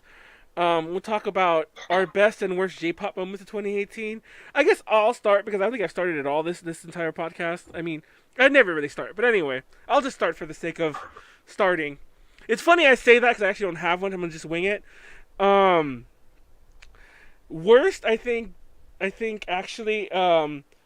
This is kind of controversial to say, but I feel like we didn't get as many good. See, I feel bad saying this because we have people like Musume, you know, like a bunch of other small, like Star Marie, etc., and all the people who went to AX. I feel like there weren't as many strides in, you know, some more idol groups performing overseas, or, you know, even I don't know. I just feel like we could have, like, the scene could have saw more. Maybe part of the problem is it's an event that I don't think either of you ever go to, is that JPop Summit didn't happen this year, and usually that gets a few idols. Like, that had Festive, it had Little Glee Monster, it's had Baby Ray's Japan. Yeah, it had countless people. It had, you know, it had pretty much a lot of the guests that Anna Song had, because it's had Jam Project, it's had Main, it's had, you know, etc., etc., etc. The list goes on. Air Aoi, trying to think of what other idols were there idol-wise, but there have been a lot. And I feel I kind of had the vibe, and I was even talking to a friend of mine, also, like, within, like, you know, the pressy side of things, who was telling me that, like, oh yeah, it's like, you know, there's gonna be big things in 2018. A lot of these shows are gonna happen, and we even planned one ourselves. Konaru knows exactly what we're talking about, and it didn't fall through because of us. For the record, I'm just calling that out there. But so a lot of things that both we even planned ourselves, and that I knew other people were planning, just fell through, and a lot of bad things like that. That's my worst J-pop moment. And the sad thing about that is most of y'all don't even know that that things didn't happen. But that's kind of the way I think everything in the industry works. Like, nobody ever talks about what didn't happen. Best J-pop moments. God, I feel like that's kind of a little too weird to say. I actually, I'll choose a different one. I'm not gonna say the one I was gonna say. Best J-pop moment. Why do you do that? Because the other one's, like, it sounds too selfish. I was gonna say, like, oh, the fact that, you know, that we gotta, like, you know, interview, but that we got back in with Hello Project because they changed. That's just too weird to talk about. TLDR. That's cool. It's still Hello Project related. I kind of like the Hello Project kind of has taken on another life, like, overseas again. I mean, it's always been there, and it kind of always has as well. You know, it's still I still feel like the fandom's growing for a change, and I felt like that kind of wasn't happening for a while. Also tied in slightly similarly is the fact that I don't want to call them, like, the alternative idol fandom, like that's my worst. No, that's not my worst. That's my worst. No, actually, I'm going to say something kind of nice about them for a difference. Is that there seems to have been, like, a split in the alternative idol fandom, where, like, there are fans of, like, not so much the rocking type, you know, true quote unquote alternative idols, but now there's people who are like, oh, there's, like, standard chica idols that we could follow as well, who are, like, just as, you know, small and needing of our support, but their music doesn't rely on, you know, the kind of over the top theatrics some of these other groups have. I'll say that was my PC way of saying it. For the record, I don't have anything against any of these groups, but that's my best and brightest moments, and one of them had to do with the fandom in the West, so I don't know if that even counts. I said it anyway. Megan, I almost called you Sylvia. I don't know why. Is Sylvia still with us? I almost called you Sylvia. I don't know why. Megan, What's your Yeah. best and worst J-pop moments of 2018? So, can Chica idols count? Yes, as a matter of Yes. fact, that's what, Okay. that was my best moment. Is that the Chica idols are getting more attention. I feel like I should have said that better. There, I said it in one sentence that I was beating around the bush earlier. Go on. Okay. So, when I was in Japan this last time, in October, I got to go to, new place, what is it? Rainbows, like Akihabara Rainbows or something like that. It's like Akihabara 16 rebirthed. Mm. And Oh. I got to, see a show. I wanted to see some people. Like, I didn't know anybody, but I just like seeing stuff. I got to see, like, Shoujo Zero, and she's this, like, occultist, dark, like a chica idol, and she's so cool. And I was so taken with her immediately, like her style. She had like super long black hair, and she was headbanging, and she was just so cool. And she poured like she lit a candle and she poured wax on people. Oh my And- god! Did you get whacked? She was so intense, and like her vocals were just beautiful and powerful, and her whole stage presence was amazing, and everything that she did. She had like a little syringe filled with her blood, and she would like squirt it into people's mouths, and she was just so awesome. She was so fun to watch. She was so talented, and it's just, like you were saying, there are chica idols that are, super deserving of our support and our attention and stuff, and they don't always get it, but I was just so taken with her, and, like, I paid for a little selfie together, and it was super worth it, and I got to talk to her a little bit, and then every time I see her update on Twitter, I'm just like, oh, she's doing something, how lovely, and so that makes me happy. And what's your worst moment? Oh gosh, I don't know about worse. It was pretty okay.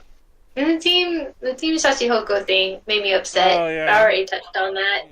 Because I like them a lot, so then for them to Oh just my god! I unplugged my earphones. as a member like that, like so under the radar, like how could you? That was probably my worst moment. That and Gok didn't release a song. That's technically JPop. He didn't release a song 2018. Yeah, he's been surprisingly inactive. Not mildly, he's surprisingly inactive this year. I thought I noticed as well. I mean, R.I.P. He's doing a lot of talk show stuff. He just did Yeah. one with Yoshiki, and they were talking about skin, which is why that's Oh. like a yeah. It's funny. And it's really funny because they're kind of mean to each other. No, But they were talking about how amazing Skin was and how much they respect each other as artists, and that was really cool. And I was, watching, I think at about 8 a.m. And for them it's like nighttime, and they're all drinking Yeah. wine and having a nice relaxed time. And I'm like, oh, I wish I had been there, watching on my little phone as they talk about the good times. I know, not to jump back to the skin thing, but that was a weird time for them entirely, because I remember like back in the day, like the early 2000s, LA Visual K type scene, like, and not just Visual K, I shouldn't even say that, like the kind of the more, I guess more the J fashion scene that was kind of like growing around that time. There were a lot of events that you would go to, and Yoshiki would be there, and it was the weirdest thing because like. Yeah, because nobody knew who he was. This is in between before X Japan reformed. Yeah, and it's like I don't. It's kind of like the BTS kids now, where like the people were all into whoever they were into. I can't remember off the top of my head who people were into in the early 2000s. Duran Gray, that's actually who the fuck they were into. Like Duran Gray, Alice 9, Sug. But I like Duran. yeah, Oh, I But- love They're that. on my wall. They're right there. fun fact: That's Duran Gray. if you go to a Duran Gray concert in LA, Yoshiki will almost definitely be there. Fun Oh, fact. that's cool. I didn't know that. Yeah. But anyways, he would always be at things, and nobody knew who he was back then. Like, This is so sad. and even like when X Japan reformed, he used to always go to Kamikaze. That was his convention that Stan Lee did, and it was always funny to see him there because nobody knew who he was. But anyways, my point is about Skin was that Skin was happening at that weird time where Yoshiki is like, you people probably didn't even know who X Japan was really, unfortunately, at the scene back then. And I knew who every single member was individually. Oh! And if those casuals. Yeah, and for the people who don't know Yoshiki, you're not gonna know Sukizo because like it's like, oh, if you don't know X Japan, you're not gonna know Lunacy. But people, I mean, that's true. And then But it pains me. Miyavi was growing at the time. It was a good time for him. But Gact, to most people, Gact was just, Malice Miser. And not only Malice Miser. This is I love talking about Malice Miser because they're the group that, especially back then, it was funnier because now it's just stop, please, just stop. Because back then it's like they're not broken up, they're just on hiatus, and I think officially they're still on hiatus, like 20 years, not that long, but 16 years later. Yeah, they even talked about that. They're like, yeah, we make music, we're like all busy. And like people are like, oh, but they reformed for that concert during the year. Like they do that every year. It's just a concert. It's not all of them. It's it's Anyway, it's a whole other topic. I forgot why I got into that. Skin. I just want to like rag on Skin some more because Megan missed it. Sorry. Why would you do this? I'm just kidding. My most painful moment. Anyway, Konaru, what's your best and worst J-pop moment of 2018? So my best J-pop moment was definitely running into Tsubaki Factory. Really, really unexpectedly during my last Japan trip last month. If y'all didn't see the last podcast, like 2 podcasts ago, I'm not too sure. It was on the one where we talked about that video, but yeah. Yeah. I was at Tokyo Dome the day before the first day of the at Tokyo Dome concert, and I kept hearing chanting and idol music. I was like, okay, I'm gonna go see what's going down because I know at Tokyo Dome City Mall, like right behind Tokyo Dome, they do lives there sometimes, like free promotional lives. So I went and it turned out to be Tsubaki Factory, and I was like, oh my god. And they just finished their set by the time I found out it was Tsubaki Factory. So I was like, oh, I missed their live. And then they were setting up for handshakes. How to do handshakes. So I bought an album, got 3 handshake tickets. I'm pretty sure the lady gave me more handshake tickets than she probably should have because I was a foreigner. Haha, foreigner points. It's okay. And yeah, I shook Tsubaki Factory's hand, all their hands 3 times. Oh my god, is she okay? That was loud. Anyways, go on. And my worst, I really don't have. Oh wait, no, yeah, I do have a worst moment. It was just the alt idol scene, just blurring up in flames over everything. Just I don't know. I guess I'm sick and tired of white dads. The alt idol scene, I like that.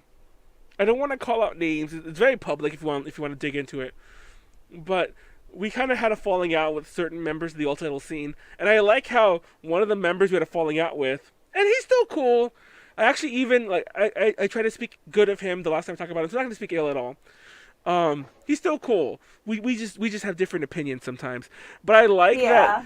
I just like that he got ostracized from the community recently.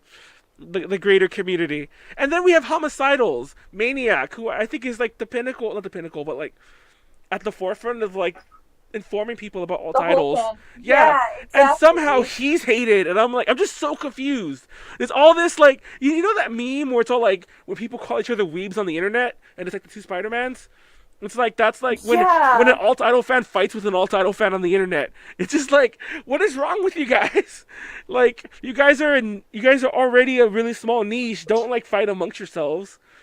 But anyway. So yeah, my biggest, my worst dealing with the alt idol scene. It's it's not what it used to be. I just remember what it used to be for niche, and I had my couple of friends in it and everything, and it's just not what just like everything else, it's just not what it used to be, and it makes me sad.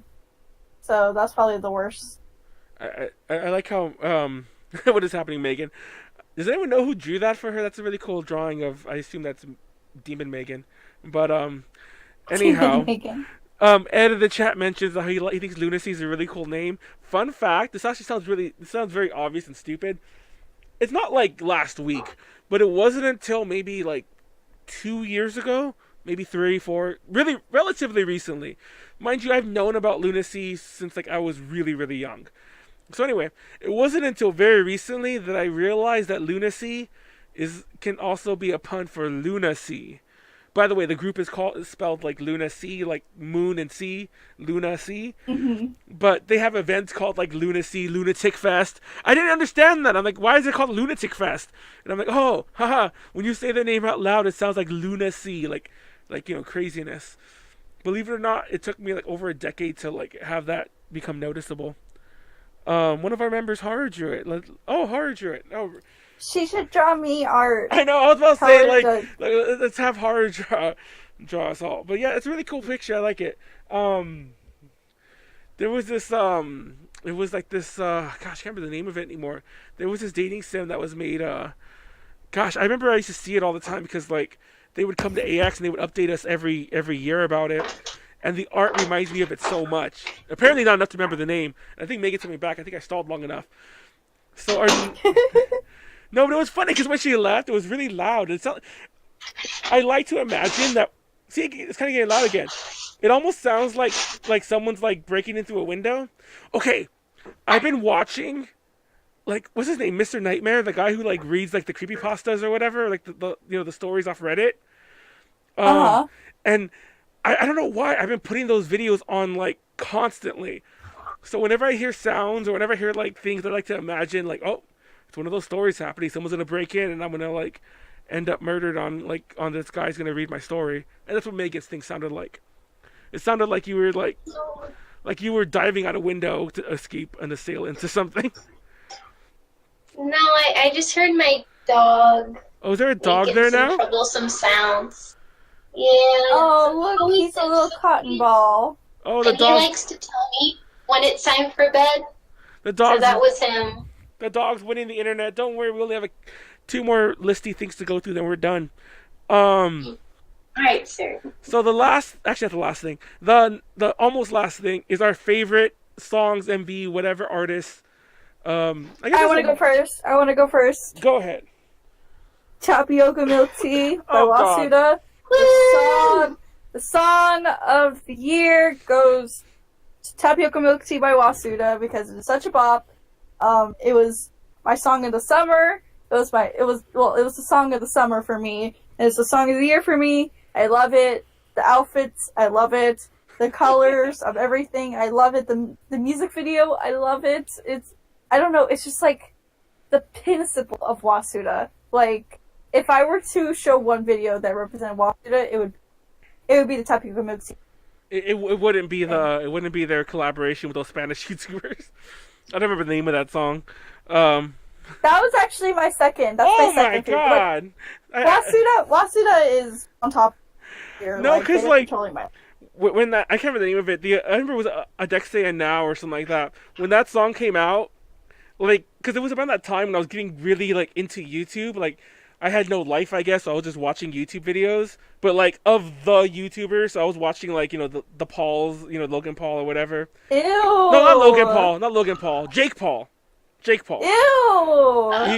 He's even worse for the record, if that's possible. But Jake Paul's the one who does like the music and he's the one with the Ew. Team 10 or whatever. Anyway, so I don't know why. Ew. I had no life and I was digging into the controversies and all the other spin-offy things. Anyway, and I remember his music. And I remember that song just reminded me of his music. I don't know if that's really offending anyone right now. That the song Wasta was on, that Adexia Now song, reminded me of a Jake Paul song. And I was like, oh my god, it's like a Jake Paul song, but like in Spanish. I'm just offending everyone. Anyway, that's no dig against Wasta, by the way. I have nothing against them. I just think that collaboration. We've interviewed them several times. I think we interviewed them 3 times in the past, and we've talked about them on our panel several times. I love their music; they're amazing. But that collaboration technically wasn't their song anyway, so I feel like I can get away with saying that. Turn off dog. What does that even mean? Anyway, I guess since I'm already talking, I'll say my favorite one. Surprisingly, it's Idol. I actually didn't think it would be, but I think my favorite like song and probably even artist, because I've never in my life had such a turnaround before, was amiinA with their song Caravan. That was a song that had like the very bluegrassy thing. You really like that one, don't you? No, cause like you don't know. And I was talking to Eunice about this. So like you don't even know. So her and I went to this concert last year. Tell it 2017. Went to this concert. It was a Friday the 13th like thing, and they were one of the many idols performing there, and they were so bad. They were so bad. Oh my god! Like, that's I know, like their appeal, though. No, exactly. They were so bad, and I was like, "Oh my god!" It's like, are you hearing this? It's like, this is terrible. Like they were out of. They couldn't sing, and we're like, this is just so terrible. Like, oh my god! Like it was pain. It was literally painful for us to listen to, and like, ugh. And it was kind of killing our vibe because the group before them was really good, and I just remember leaving. I'm like, God, they're terrible. And we went back to our hotel. And then we decided to look up videos of them because we were like that. We just caught them on a bad night. I'm gonna give them the benefit of the doubt. We caught them on a bad night, and they seem so nice because like, Eunice is she's Taiwanese, so she I don't want to sound mildly racist, but she could like fit in there. But I very clearly was the foreigner, and I was the only one at that entire show. So like all the idols were being really nice. Oh, let's go talk to him or whatever, Especially when I go to the other room to look at their goods. And so they seem really nice. I didn't want to think ill of them. So we looked up their live videos or whatever we could find. And they also sounded bad when they were live. It was just like, that's just the way they are. They just sound terrible. And like, when we had Maniac on, he talked about how he liked one of their songs. And I'm like, oh, I can't stand that group. They're nice as hell, but they sound terrible. And when we had Paper Maiden on from Homicidals as well with Heidi, I said the same thing. Then suddenly that song came out. And I don't think I think I was just, because back then when we used to do the PV reaction segment in the podcast, I would watch, or I wouldn't even watch. I would put I just like hit the thing and I'd let the videos play, like my subscriptions. And when it got to that one, I'm like, oh my god, this is such a cool song. Who is this? And I'm like, no. And then like, I looked at, I don't know if they had like the glow up of the year or whatever, like talent wise, or if they just had a good song. I don't know, but that's amazing. Now I like them. They've actually done something else since then, and they still sound good. So I don't know, but that's my favorite song for sure. Like they're amazing. amiinA, it's like amiinA, and then the song is Caravan, and it has another group called like the Soda something. The Soda, I forgot. That's the band that actually plays because it has like a band in it, and the band's like it's very bluegrassy. It's a great song. Anyway, that's also probably my favorite PV because it's like the person with the penny whistle and the banjo, and it's just like, oh, Japan and your banjo obsessions. I just love it. It's like no, it's just like you see that a lot if you ever watch like the Goose House Japan, like if you ever watch that, Yeah, I watch it all the time. It. And I love how there's that guy who plays the banjo a lot. And I'm like, you gotta just love that. It's like nobody really plays a banjo here unless you're like a stereotype of the South or something. Nobody plays a banjo. It's just like, but in Japan, it's kind of like, I actually was in Taiwan, so it doesn't quite count. But I remember seeing banjo stores, and I'm like, what the hell in like a fancy mall? And I was like, why is there a banjo store? It's like that's the kind of thing you know that like your granddad passes down to you in the Appalachian Mountains or something. I don't know. Okay, that was probably offensive. But anyways, moving on. Megan, your favorite artist, song, whatever. Thank you. Yes. So I would also say Wasta's Tapioca Milk Tea. Very good. Good choice, Konaru. Yes. And then I also like Kalbi or Girls Be Ambitious because I love Korean barbecue. So that's just like, how fun. Let's see, what is it? Shining Stars by Iris is also a cute one for 2018. Pretty much anything they do is like super high energy, very cute. It's funny both of you guys mentioned Wasta. I love Wasta. I wasn't a huge fan of their. I mean, don't get me wrong. I love Tapioca Milk Tea as well. And Girls Be Ambitious. Your opinion doesn't. No, they were both good. Matter. They were both good, but I felt like they weren't as good as some of the previous stuff. And it sounds weird to compare. You probably shouldn't, but that was still my opinion. Also, I was a little. We only get a year, okay? Telling you what our favorites are this year. I was also a little miffed that they stopped subtitling their videos, not because I felt we needed them per se. I know Japanese, but I felt that that was a really good show of willingness to promote themselves outside of Japan. The fact that they stopped, I mean, it's not the case, but the fact that they stopped almost is like, oh, we don't care about you anymore. We're just gonna upload them as they are. And I think that they upload the Japanese lyrics still there, so you can get like an auto translated version or something like that. But yeah, I found that weird that they stopped subtitling their videos as well. So I don't know. I feel like Wasta, for all that I love them, they kind of took a weird step back this year. Maybe that's just me, but that's my opinion. I think it's just you. I still like them. Don't get me wrong. I'm not saying that they're. I'm not even saying that they've gotten bad. I'm just saying they took a step back as far as promoting themselves. Not even their music. I just thought they had 2 songs that were still great, but they weren't. I'm just nitpicking here. I'm gonna shut up. Anyway, that's that. So, Yay. what are our predictions for 2019? I want to do one.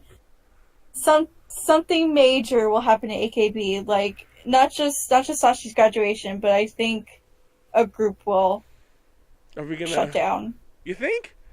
I don't know about that. I think they're over. I like to be crazy. Ambitious with my predictions, but I don't know. It's been on a downward spiral as of recently. I'm just kind of waiting for one of them to just be like, okay, bye. I think that they've overextended themselves big time with Shanghai and Taipei and Bangkok and Manila. I mean, obviously, with the case of Bangkok and Manila, I think both of those are licensed, but still, I feel like they're overextending themselves a bit too much, too fast. All that happened really fast, and I really wonder what's going to eventually happen with Shanghai, with Team SH. What's going to happen with them, because they're going to eventually run into SNH, the formerly official, now bootleg 48 group. So and if I know China, there's eventually going to be a show where they're both performing, and I would just love to see that. SNH 48 performing along with AKB 48 Team SH. That just sounds like a dream co-headline.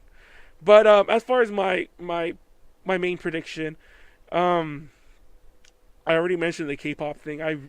That's more of a hope. God dang, I really hope that gets put back on the back burner. Just for my own, not even. It's funny because my biggest reason is that I feel it muddies the waters when it comes to knowledge of J-pop. I don't know if that's a weird way to put that, but yeah. But I mentioned this in the past. If anything, and it's kind of a weirdly, I don't mean that I want this to happen, but I mean I feel this will happen because of the sign of the times, is that we'll see less and less of some of these big shows that have been happening. We'll probably still always see the Anna Song World Matsuri type things, because those are I hope more of those. No, we'll still see those, because Lantis likes to spend money out their teeth so that they can have these big things, and I don't think they're really meant to turn a profit. But I mean the J-pop summits of the world and some of these other independent tours that only happen because of crowdfunding. I don't know. Oh, by the way, I don't know what your take on this I'm gonna go to Sylvia again. Megan is, but I've always felt that crowdfunding a set of shows or a tour or a concert even general, is a weird way to get a concert to happen, because it artificially it represents an artificial amount of interest, and I think that we saw a lot of that this year, but I feel like that's not a sustainable model, in my opinion. And especially if you give to a tour and it's just not by cool that I feel like I'm so much support and maybe more, but I also could see too, not everyone can afford to always go to California. Or exactly. because I love I love when people always post about like, oh, I want, like, if we crowdfund this thing, who'll go? And out of the 100 comments, you'll get 100 different cities, and even a dozen different countries. And once again, that just goes to show that these things aren't commercially viable. But yet we saw a lot of that this year. And I don't want to name names, but some of the shows were obviously not to say that they all failed terribly, because they didn't. But there were some shows and some of these things that didn't perform as well. There were people who thought like, oh, if they come, we'll get people who were off the street. But no, they didn't. You know, they just got the fans who probably already prepaid and things like that. So it's not so much that I want this to happen, because I really don't. I just think that we're going to see a pullback of that next year and going further. Don't get me wrong, part of me hopes so, because I feel like badly run events hurt everyone. It hurts the scene entirely. Not just the artists, it hurts other artists and hurt other things. But we'll see. That's my somewhat negative. People might hate me. Let me see. There's a lot of people associate. Oh, the K-pop thing. So yeah, a lot of people do associate it. Those are my two things. I kind of stole two there. So, oh my God. First I kept saying Megan. Now I just kept saying Sylvia. See, my brain is like, you know what, Manuel? I can't pronounce that. She's Sylvia now. That's fine. Oh I'll take it. Megan, your predictions for 2019, please. Thank you. Oh my God.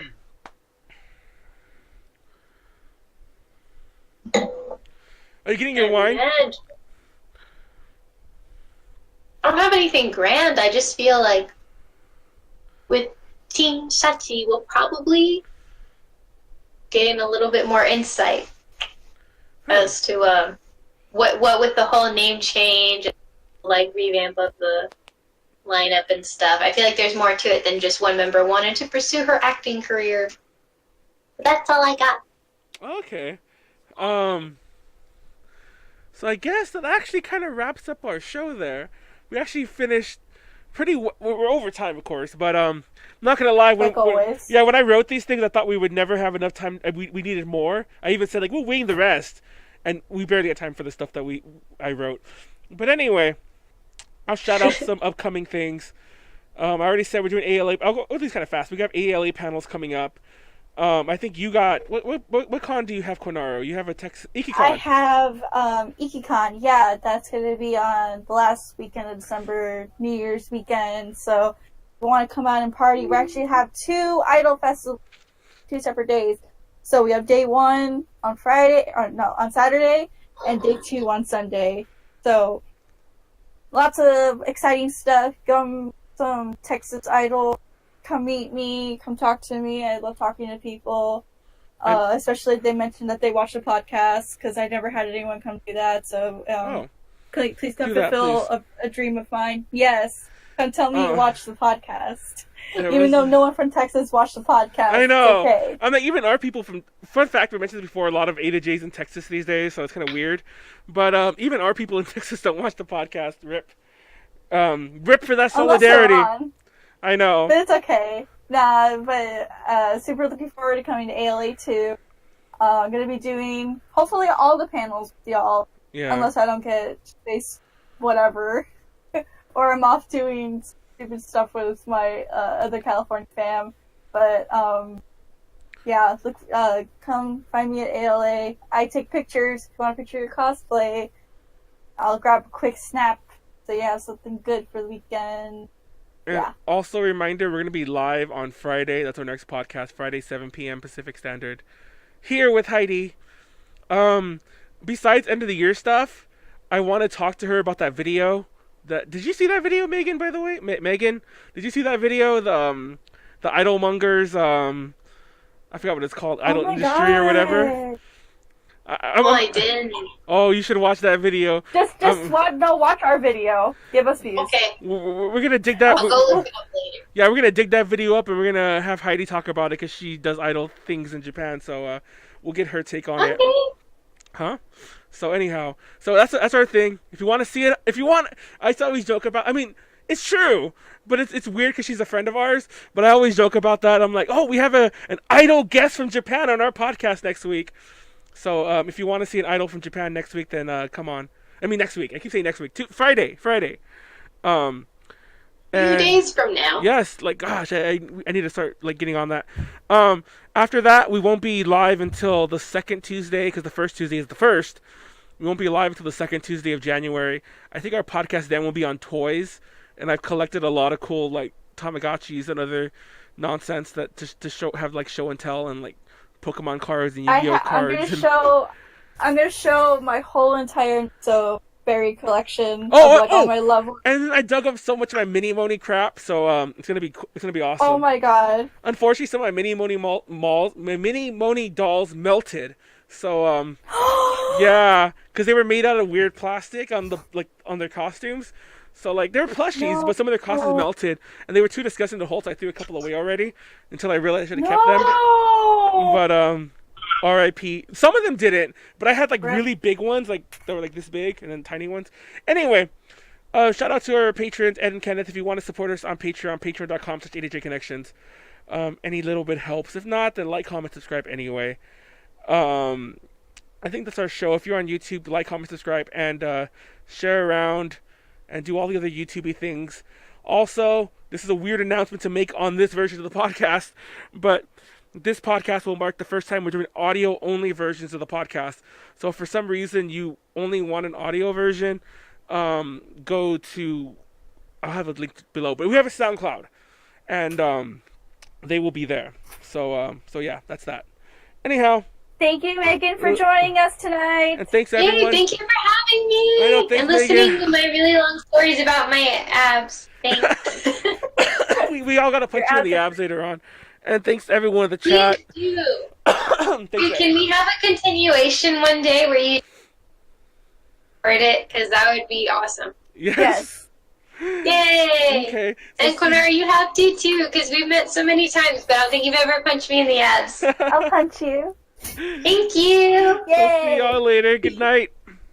Good night. Thank you. Bye.